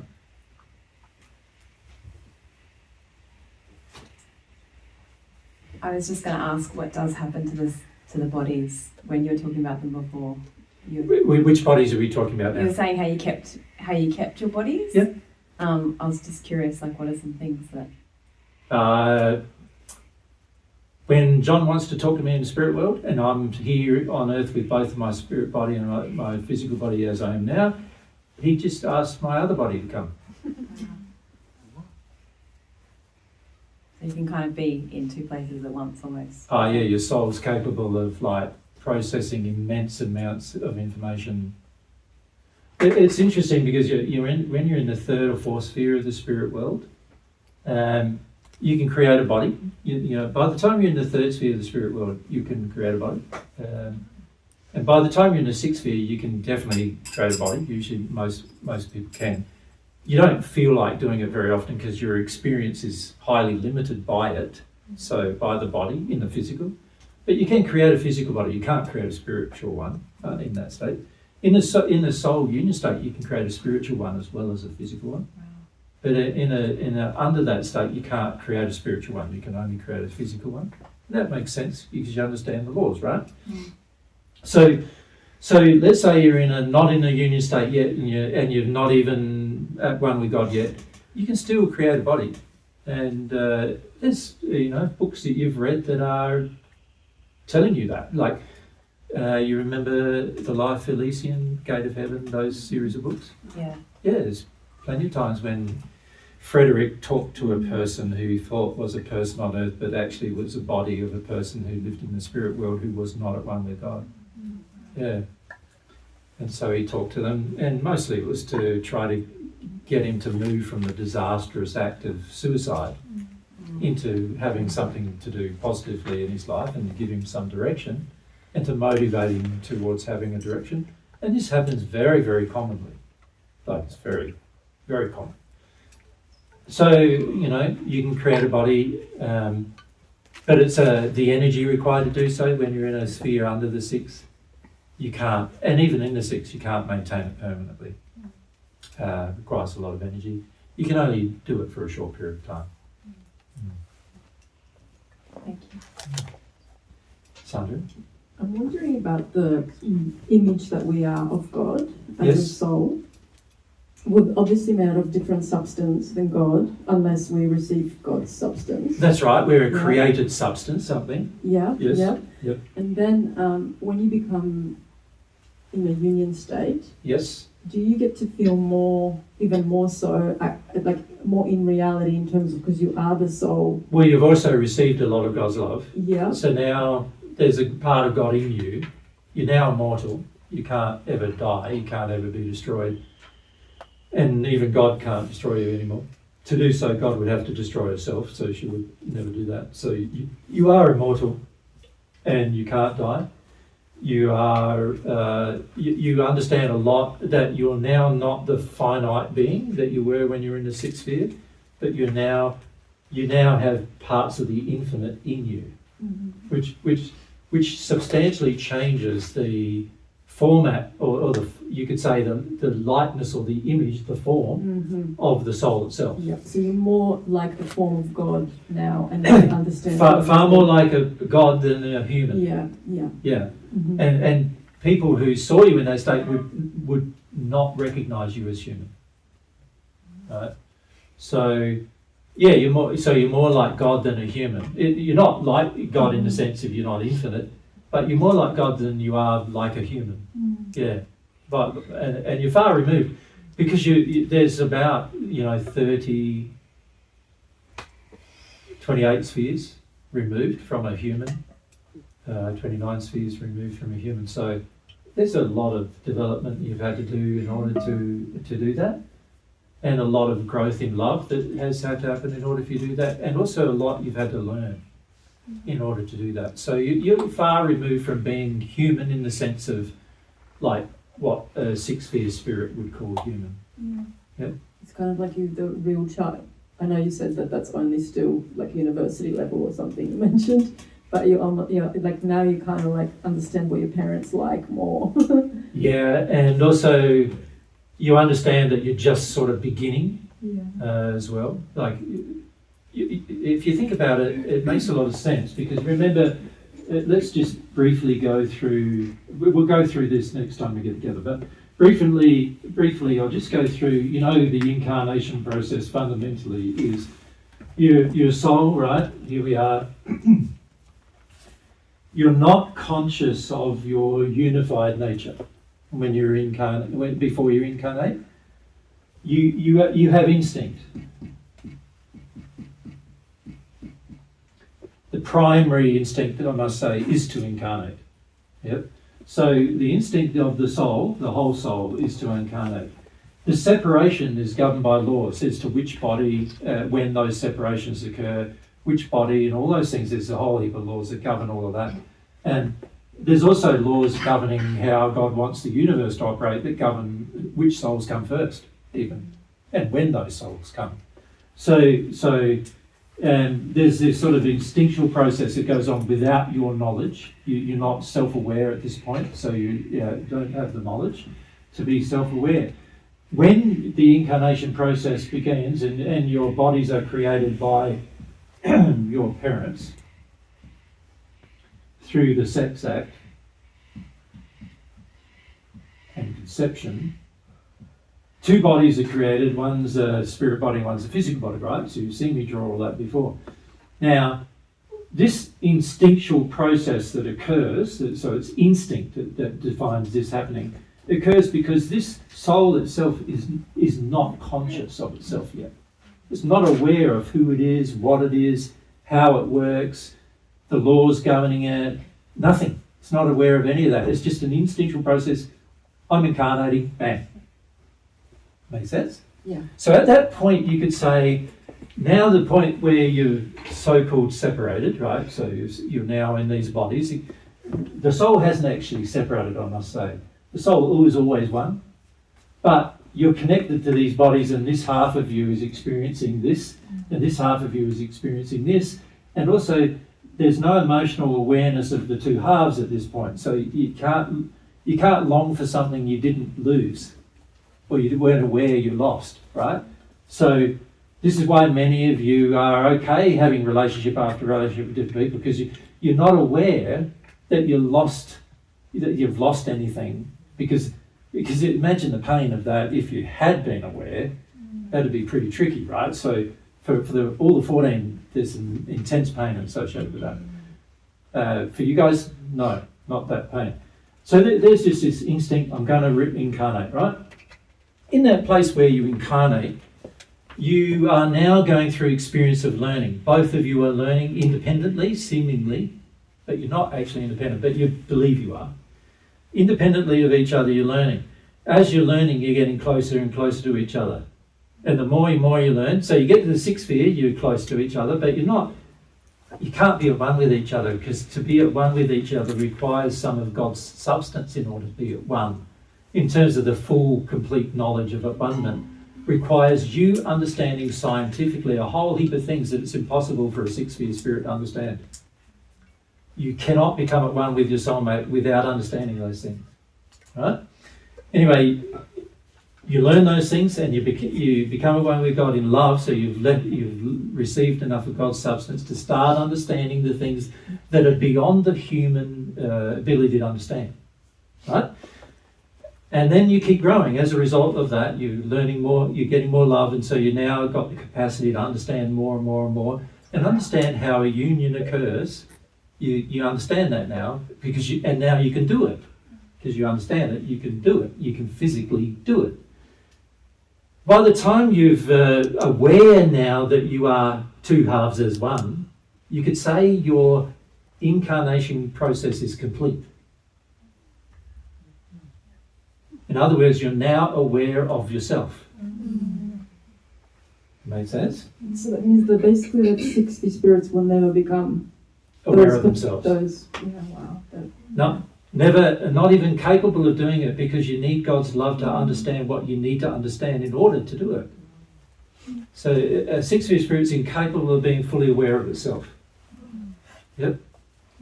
And I was just thinking about as well is, does the soul, as we are now, the unaware soul, or even just preconception, let's say, even of either parts, does it look very different compared to a union state soul? Of course, it looks like a baby. Is the best way to say it. I don't mean physically like a baby, but you compare a full-grown, unified soul with the soul just incarnating. The soul incarnating is almost like a speck in terms of its size, and the soul that's now in the unified state is like the sun in comparison to size. So you're talking like particle versus the sun, you know what I mean? Yeah. And that's a lot to do with how you grow. Yeah, so very different, very different. So you know, in terms of a comparative size, yeah, that's what it's like. It's intensely different. And also different, like, I suppose, qualities inside of it, or dependent, or whatever. All of the qualities inside of the undeveloped soul, there are, you could say the one that based on instinct, so right at that point of conception, the incarnating soul. The qualities of that soul are all undeveloped. Not a single one of the qualities are developed. The personality is even undeveloped. It's not even recognised by itself. It's a natural instinctive personality, not even recognised by itself at this stage because it isn't self-aware. So at that point of time, the soul itself is like, that's why it's like a speck, because it's unaware of everything about itself. There's not a single thing about itself that it knows. Not a single thing. Right? To get to the unified condition, you're going to have to know a lot about yourself to the point where you're complete in accepting yourself, right? And that includes the other half of yourself. That requires a huge amount of energy, a huge amount of understanding, a huge amount of knowledge, huge amount of information, sensorially, emotionally, spiritually, huge amount of knowledge about love. And as you get all those things, you just get bigger and more powerful. And visually, like, you guys could see probably the little souls if they grow, like. Yep. You can as they see develop, souls you can see in the development. unified state. You can see souls grow. Yeah, that's so cool. Yeah. So I really enjoy that when I see that with you guys. Like, you can also see souls shrinking, I must say, because your condition when you first come, even though it's completely unaware, there's a love-based condition that causes it to have a certain size. But if you destroy that love-based condition through your actions, the size shrivels. And even though it might be just the one half that's making the shrivel happen, it affects the entire soul. It's interesting. Not as much as you might believe, because as one half progresses, it has a huge effect on the size of the soul and its shriveled nature. Because half of the soul now has God's energy flowing through it. It's almost like the other half of the soul now has hardly any effect now on what the nature is going to be. You know, because there's the immense things of God and then there's the little thing of the human. So if you could think about, say, half of the soul receives God's love, there's that immense thing of the soul, and then there's the little thing of the human who hasn't received it yet. How much effect is that having now on the whole soul in terms of a percentage? Emotionally, intellectually, it's having a far less effect now. But if it comes to the shriveling, let's say one person's really dark, you know, and still has hardly any effect on the other half if the other half is bright. The other half is. And if it's not, does that really like the same? Well, it depends on the. Yeah, it depends on the condition, but honestly, usually the two halves are very similar. You know, by the time a person becomes an adult, they're in a shriveled first sphere state. So that means both halves are the same in terms of their size and scientifically their size and their measurements and their dimensions. You know, from a soul universe perspective, the dimension of the souls, the two halves both impact the dimension of your completed soul, but hardly any different, you know, because there's no big contrast between one and the other half. That makes sense. Makes sense. It's fascinating to talk about a creature that we are, and we have no concept. Like, it's hard to imagine what it is, you know? Yep. Yeah, it's just crazy. Well, this is why there's so much learning involved, you know, and this is also why you need God's love to understand it. You know, so there's a lot of confusion. I feel on earth there's a lot of confusion about what makes up the nature of a person. You know, what does it mean to be a person? And there's a lot of philosophical discussions that have happened on Earth, you know, trying to define what it means to be human or what it means to be a person. You're only going to know that by experiencing your own soul and coming to see the things that until then you can only just talk about. So even while we were progressing in the celestial spheres, you start to use more and more of your soul senses. So part of your growth through your celestial sphere life is, as you receive more of God's love, you start getting senses you didn't have before. And those senses help you perceive things and perceive possibilities that you didn't know about before. And then you engage them as an experience, and those experiences then validate to you those perceptions as real, because now they've become real through experience. And then as that happens, as that growth process changes, as you basically fundamentally as you get bigger, you're getting bigger not just in size, but you're also getting bigger in terms of concept, knowledge, experiences, emotion, senses, all of them bigger. And so you get to a point where you're in this sort of state where your perception of everything is now severely changed compared to what you had before, and each new perception allows the potential of another perception that you didn't have. That makes sense? So it allows the growth of your perceptions. So that's why in this Paget messages you'll read a lot, we talk about soul perceptions a lot, right? Because it's really interesting, because as your soul grows, your perception of everything, of reality, changes. The reality of yourself and the reality of, you know, who you are and what you are, but also the reality of everything around you changes. You have a very different view of what makes something real and what doesn't, right? And you become more in harmony with God's reality. You become more in harmony with what God sees. So oftentimes when you guys are with me, you go, how do you know I feel that? You know, I say, because I can see it.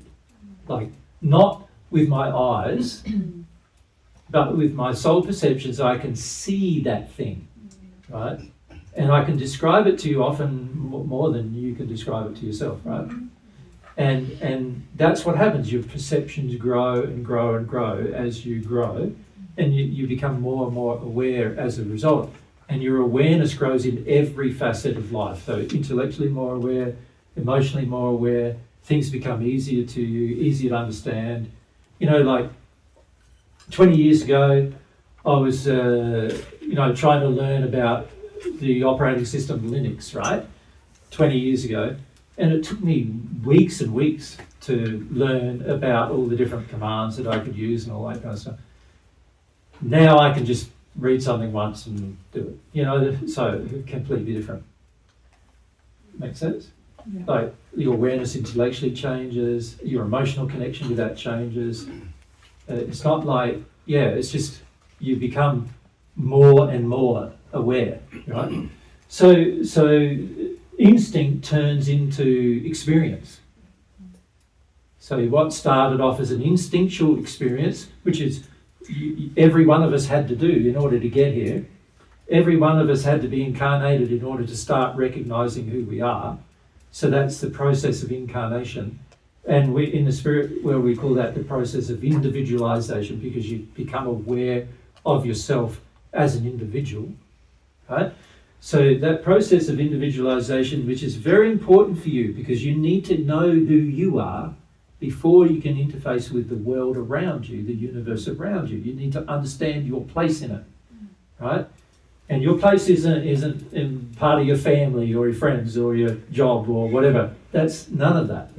You learn all that as you grow. And then as you grow and become aware of your true place in the universe, then you're really starting to engage yourself more and more. What happens to your soul is it becomes more filled with energy, more filled with power, ability to create, and it just gets bigger as a result of that, with more power to create. And that's the fundamental thing that happens to the soul itself, right? And your bodies are just appendages. Like from a person observing outside, they can't see any difference in you at all. Maybe they'll see some difference in the way you interact with them and the love you have for them, and they'll see some difference. Like many of you are seeing differences in me lately, right? You can feel differences in me lately compared to before, right? So you do observe, but you can't see what's happening to the soul, right? Unless you have perceptions of the soul, you can't see it happening. Yeah. Once you have your soul's perceptions, which are like you could call them your senses of your soul, which are a superset of the senses of your bodies. So you know how your body has sight? Well, you've got a superset in your soul. Right? And it's interesting too, the soul, combined soul, has a much greater superset than the half of the soul has. So, which you could sort of understand, right? Because the energy cycling between the two halves, the more it joins, there's more power, and therefore there's changes in the whole soul, the more power it has. And so the energy just ramps up exponentially in a way as you receive more of God's love, and then also as you start integrating with each other. So you get to a point where your thoughts they're not my thoughts and Mary's thoughts, right? They're not what we'd even call our thoughts, because our still indicates a separation, right, of two people or more. No, you sort of feel it as my thoughts, and like when Mary has a thought, I feel it as my thought. Like it's not her thought, I don't see it as her thought or my thought. It's all my thought. Does that make sense? And it's the same for her. As she progresses, she'll feel the same. That all of my thoughts are her thoughts, and she'll call them her thoughts. Make sense? And this is how the soul's been designed in order to unify and combine and learn how to understand itself. So the purpose of your existence is to come to understand yourself. So it's very interesting on earth because we can get so caught up with mundane day-to-day life, can't we? That we barely spend a moment in a day trying to understand ourselves. It's just do, rather than understanding what, self, God wants your life to be different to that. God wants you to really come to strongly understand yourself and to not delay because of pressures of life to come to understand yourself. Thank you. Yep. So, do you have some suggestions about things that we could do actively to get to know ourselves? I've already given them to you. Yeah, okay. So what have I said? Yeah. Develop your emotions, your So, senses. Yeah. Emotions. Yeah. Yeah. Senses. Yeah. Desires. Desires, creativity. Desires. What else? Creativity. Creativity. Right. So create, in other words. Yeah. So don't just talk about creating things. Actually Do it. do them. Yes. So create. Yeah. What else? Imagine. Imagine. Yeah. What else? Develop relationships. Yep. Relationships help you learn about yourself. Yep. Relate. We can say. What else? I've done Some fundamental ones missing. Fundamental ones missing. Love. Very good. What else? Truth. It's the truth about yourself. What else? Have faith in your future. Yeah. What else? Have humility. Yes. So these are all essential qualities to learn about yourself. Morality. Courage. Courage comes over time. But yes. Yeah. Morality. Get in harmony with morals. Yeah. Can you see? I've been already teaching you how to do it.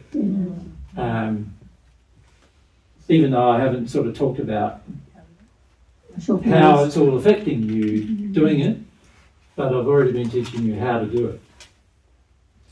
Very important to understand that everything I've already taught you has been with the goal of helping you understand yourself. Yep.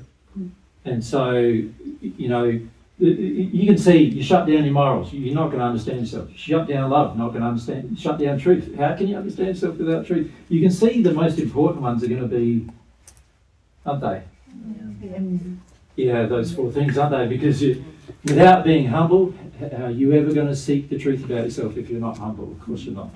So, and without having some faith in God's goodness in particular, so not so much faith in yourself, but faith in the way God created you, faith that God's good, faith that, many of you still feel like nobody loves you. And that's not true, So God loves you. Have some faith. Even if you don't believe that just yet, have some faith that you can find out whether he does or not. At least do that. So these are very important in finding out who you are. Very important. But also there's all these other areas that you can engage in your day-to-day life, and we could list a lot more, couldn't we? If you think of all the things I've mentioned to you thus far over the years, all of those things can help. The key is to do it with understanding, I suppose you could say. See, for a lot of you, you're learning about yourself accidentally. You know what I mean? It's sort of like, I didn't realise that about myself. I tried all those things, they didn't work, and I was unhappy, and I didn't realise what would make me unhappy, and so forth.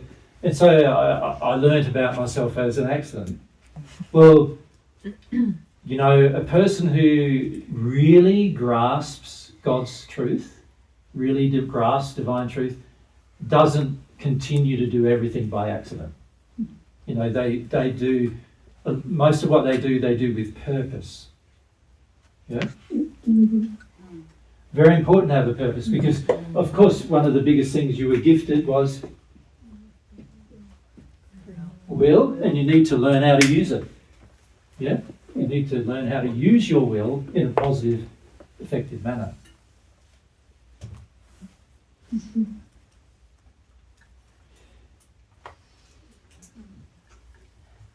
Yeah, I wanted to ask about the free will. Do the two halves have free will, or did you want to say only the complete soul is free will? Yes, the complete soul has free will, but the two halves need to learn how to express it in order to join. So each half needs to understand what it means to use its own will. And initially when you do it, you start thinking, it's just my will, my half's will. But you realise in the end, no, you're learning how to use your whole soul's will. You follow?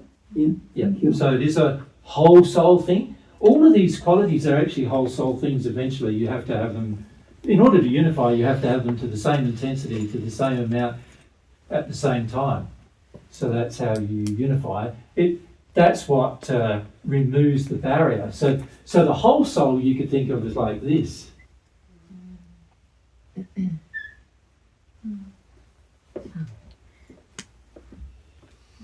There's no barriers anymore, like between the two halves.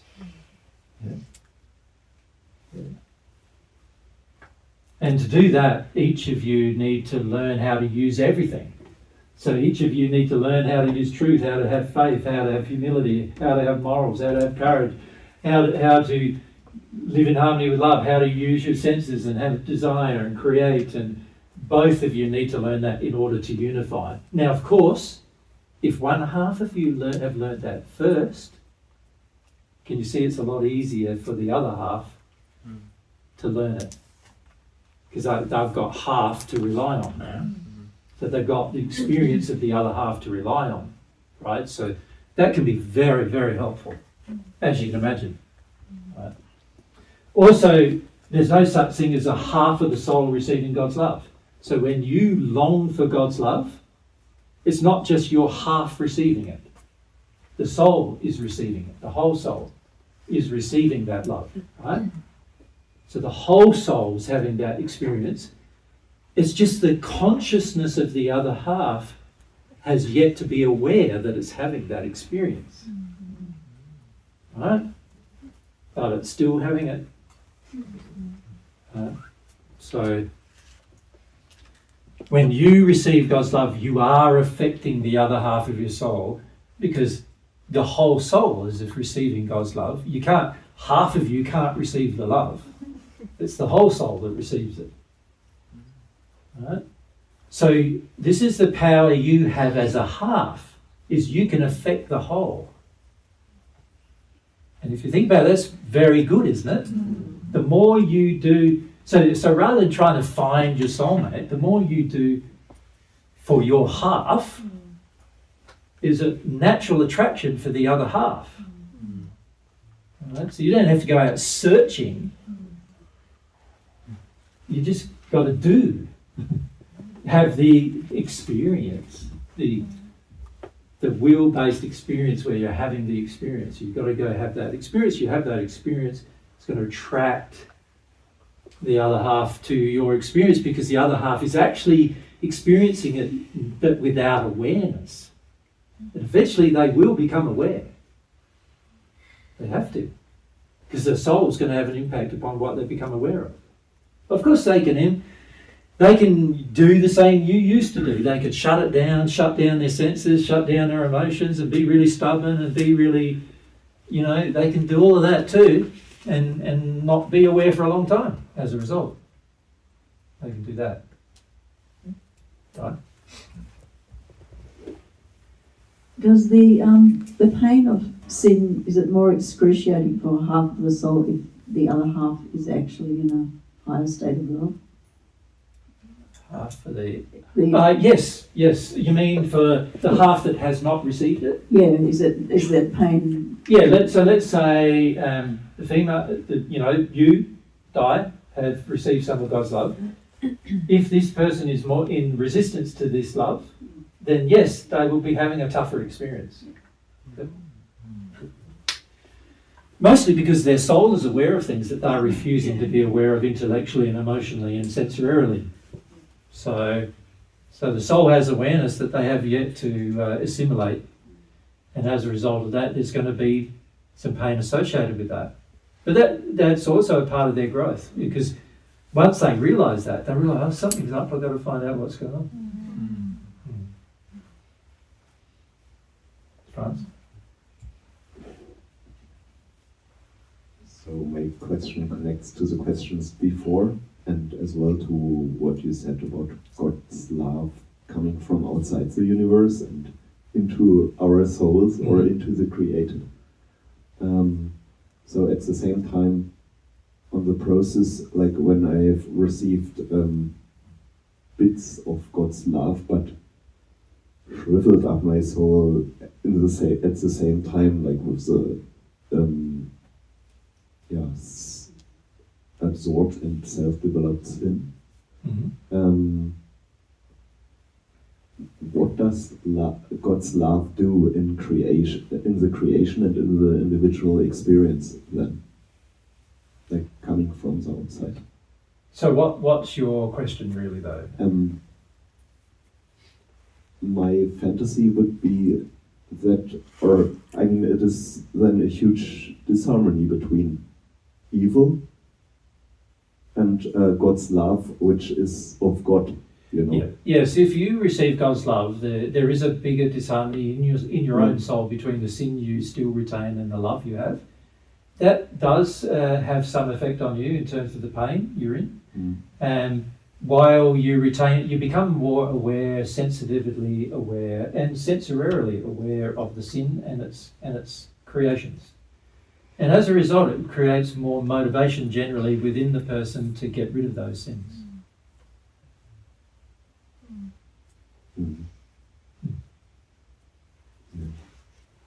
Good design. Yeah.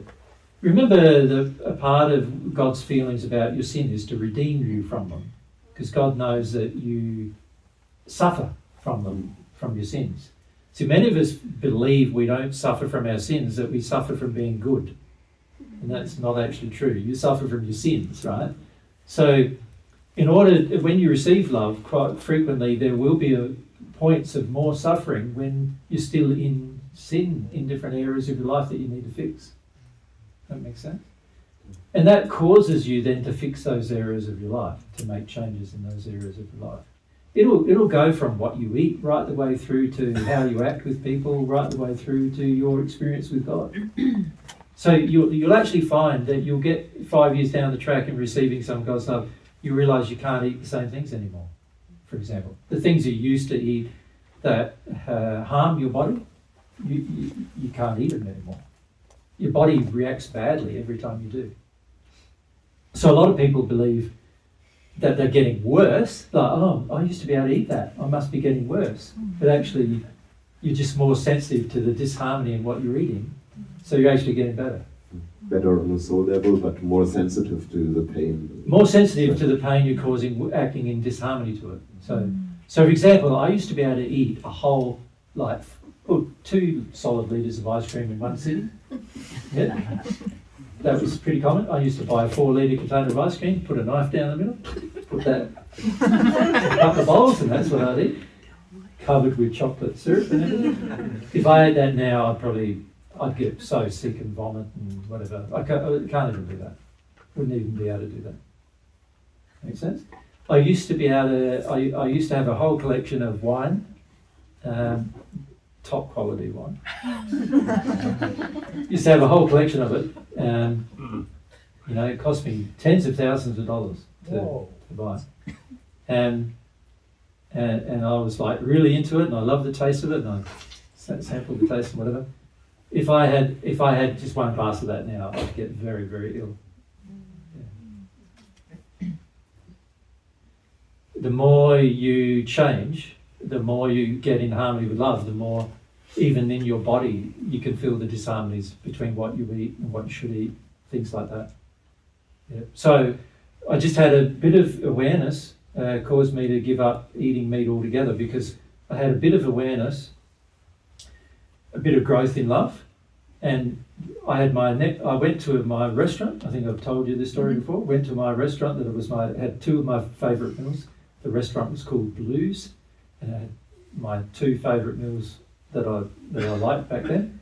One of them was fish whiting, and the other one was a leg of lamb, sort of done in a certain way that was sort of like fell apart type of thing. They were my 2 favourite meals. And one week I went and had my whiting, and I vomited all the next day. And then I said, I must have got sick. The next week I went and had my whiting, and I vomited all the next day. I must have got sick again. Took me 3 times. Because I didn't want to give it up, right? Yeah. And then I thought, maybe it's the whiting, the fish, something wrong with fish. So had my other favourite meal, the lamb, vomited all the next day. I even got so sick while I was eating it, I couldn't even eat it anymore. I felt so sick, right? So I go to the point, something's up. There's something wrong here. What is it? Like at this stage, I never thought that I had to give up meat or anything. I never even give it any consideration, actually. But it became pretty plain to me after that I had to. Since I've given up meat, I gave it up, like after those meals, I gave it up completely. Never felt the need to go back to it ever. Right? And I know if I had it now, I'd be like, sometimes I have a dream that somebody's fed it to me, and I wake up sick. I'll never be able to do that again. So it may be a contradictory experience in the individual, like the sensitivity increases, it feels worse. Then, of course, reverting to the sin is something like, just to get out of it, and at the same time... But if you can do that, then you haven't really gone through the change in the first place. So if you can go back to something you got rid of, then, you haven't made a change. All soul changes are permanent. So let's say you gave up meat, and then 3 years later you say, my body's getting a bit sick now, so I need to get protein, and my doctor told me I have to have protein, so I'm going to have to go back to the meat, and you go back to the meat, and you can actually do it, then you never made a soul change in the first place. And that's probably why you're getting sick, because you haven't actually made the soul change in the first place. The reality is every soul change you make is a permanent change, and you can't go back. It's impossible to go back. And this applies to every change. You make a change with regard to an addiction, and it's a permanent change. You won't be able to go back to the addiction. It's just done. You're over it. You can't even contemplate doing it anymore. Like, you don't even think of doing it anymore. That's real change. Every other change you make is intellectually forced. So many of you have made changes that are intellectually forced when it comes to your eating, because you've been told by me that it's not good for you. But you haven't felt it yet. You haven't felt like, you haven't been sensitive enough yet emotionally to even feel that. Make sense? My question would be, is it then like the more that God's love comes in, that the less satisfying or gratifying the addictions are, or not just not that, they feel disgusting and oppressive. And it's not just not gratifying. They don't feel neutral. They don't feel like, oh, now I'm neutral about that thing. You go from liking it to hating it almost. Right? Yeah. And that's once you become more sensitive. God wants you to be more sensitive, because if you're more sensitive, you will understand what hurts you and what doesn't a lot more easily. It's like if I there was a time in my life where I drank Coke every single day. I used to buy it by the slab, buy 24 at a time, and I used to drink 24 in a week minimum. Right, so what's that? About 3 a day. It's like people smoking. I used to have 3 Cokes a day instead of 3 smokes a day or whatever. And within about it was about 4 months, I was getting so sick. I was so sick, and I kept telling myself, "Oh, what's that? Something's wrong with me now." Like, and I went to the doctor trying to find out what's wrong, But I was also during this same stage dealing with more emotionally, so I was starting to, work my way through some emotion. This was in my early 30s, and after a few months, I realised, it's the junk I'm imbibing every day with the Coke, right? I went off it within a week, completely better again, right? The body just became so sensitive to what I was doing that, and the sensitivity, and this is the beauty of receiving God's love, is the sensitivity grows. So now you know what isn't good for you anymore, right? And it's a good thing. It's a good thing. Yeah. So I'm finding that even now, it's happening to me even now. Like, the more I progress now, the more I get away from just eating raw food. It's a big impact on me. It's like, tonight we're going to have pancakes, so I'm interested in what's going to happen to me, because I haven't had pancakes for 6 months. So we've decided we're going to have pancakes tonight.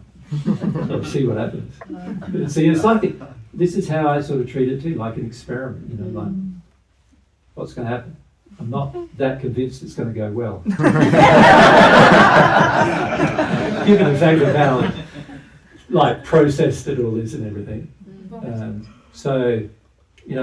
But I'm willing to take the risk, see what happens. Yeah, I'll put some ice cream. Mary's made some homemade ice cream. So I know that's good. That's good for me no matter what. So, that's all good. And so that doesn't bother me. Yeah, of course, the coldness does bother me when I eat something extremely cold or extremely hot now. I find that my body just like, whoa, that's a bit harsh to my tummy. But just become more sensitive about all those things. Yeah. But you also become more sensitive emotionally. You become more sensitive to all your senses. Like, I can smell things that you guys can't smell at all. Like, it's just like, and Mary often feels like I'm like a hound.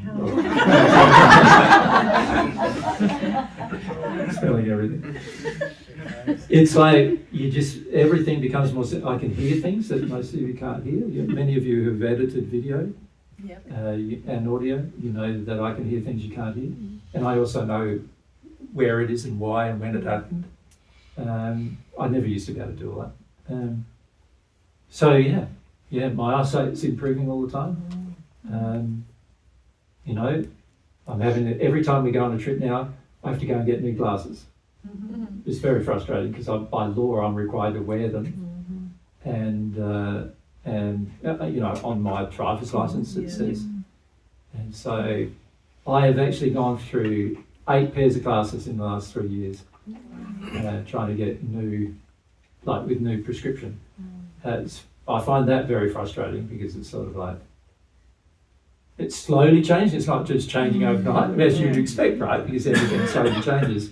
It doesn't change overnight. And because it's not changed overnight, I'm sort of I'm having to get new prescription. It's like, you should see my collection of glasses next door. It's like, we're having who can I give them to? You know, it's all these old glasses that I've got, and I've got whole heaps of them everywhere. And I don't want to get rid of them because it's like all these Earth's resources in these things. So if you need a pair of glasses, and the short-sighted one of mine might do you. And so there's like, you know, there's all these things happening, and they all gradually happen, usually over change. But once you make changes, the change is permanent. You don't go back to the old place. It's a new condition. So this is all the result of the soul making the changes. It affects the bodies. So this way, and this is something to just bear in mind for all of you, become aware that you're a soul-centric person, not a body-centric person. It's very important that you understand that. So when you've got problems in your body, don't try to fix your body first. Like, this is what I notice most of you do. You get a problem in your body and you want to fix your body first. You've got to fix your soul first. If you have a focus, if you understand how the soul influences the bodies, you won't waste your energy and time trying to fix your body. You'll try to fix your soul first, and then the body. Now, there are some things in your body that functionally you need. So, like if you break an arm, then obviously fix that. You know, obviously, you know, get somebody to set it and fix it.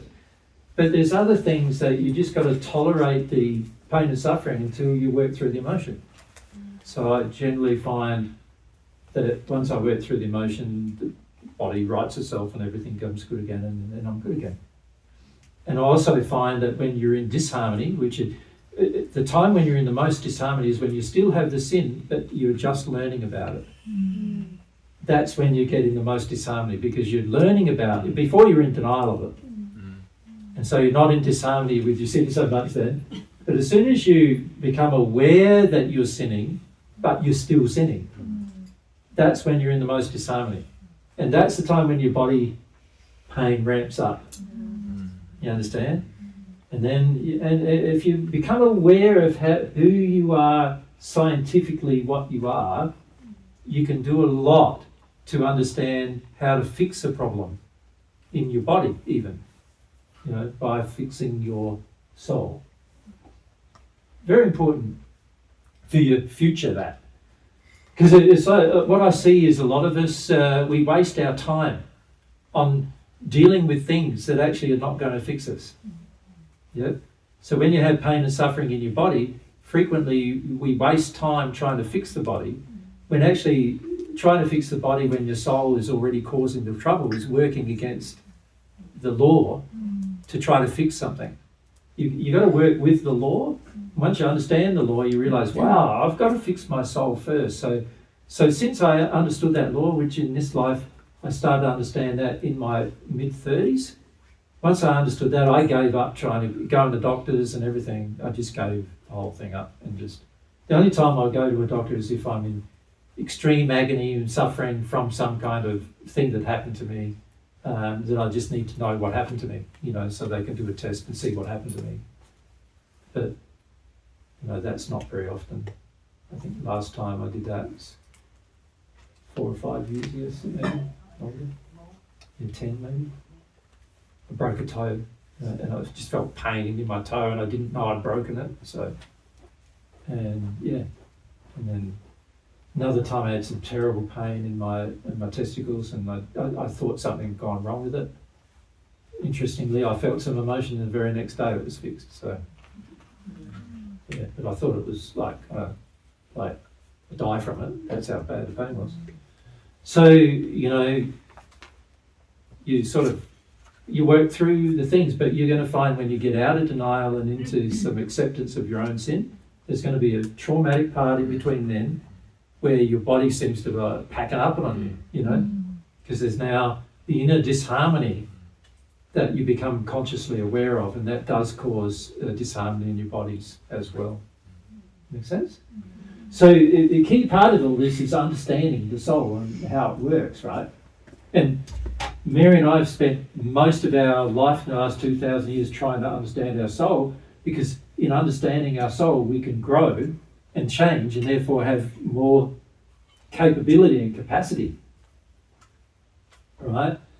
And the more you can understand about how it actually functionally works, the better your life's going to be, and the more powerful as an individual you're going to be in terms of creating.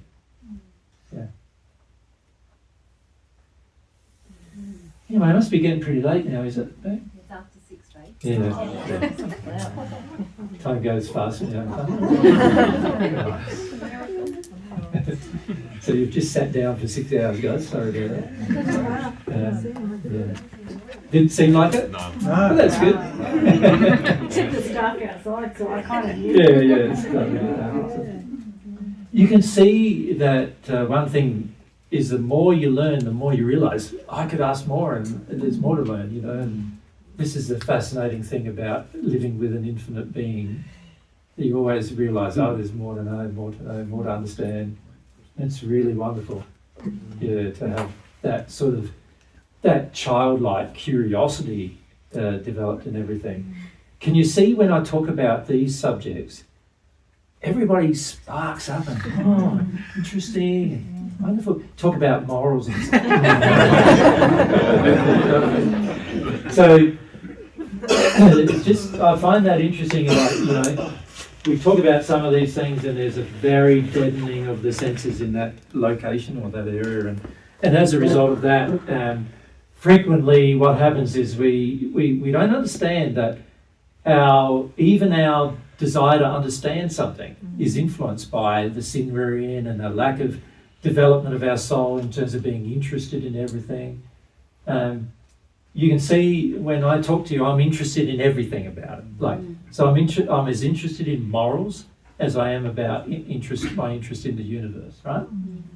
And this is how you will be. The more resistance you let go of inside of yourself, the more you realise that all this information is going to benefit you somehow, right?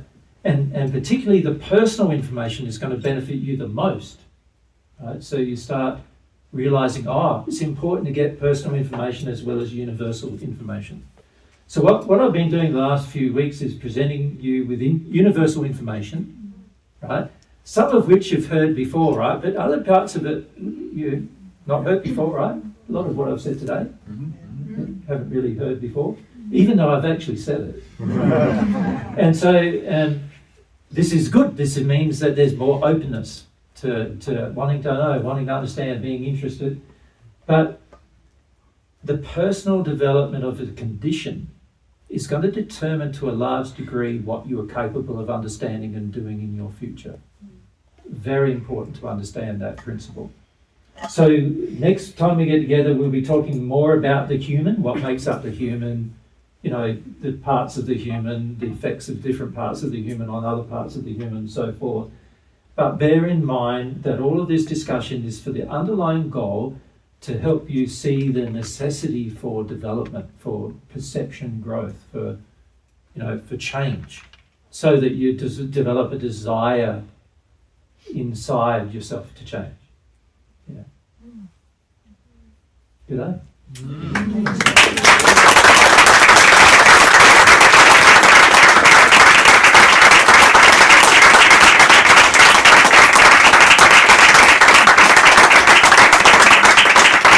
Fun subjects, eh? Yeah. Nice. Just in relation to your glasses, the Bondi chemist takes glasses there Okay. for the Lions Club, and then they send them overseas. Excellent, thank you. We've already done that once or twice. Yeah, there we go. No worries. This would be our last time probably in the studio till November, hey? Yeah, till November probably. I think when we get back, the very first event we'll be having won't be here either. It will be at Bergen probably, and then we'll probably come here. Yeah. So, and I don't know if I've determined the subject of the talk at Bergen at this point. Have we? No, I haven't. No. I haven't designated. Yeah, that's right. But just want to wish everyone well in the months when Yeah, we yeah. see you and resolve you. We wish you well. Yeah. We know sometimes it can get a bit rough when when you don't have the input, regularly. So that's why we got you the messages. Yeah.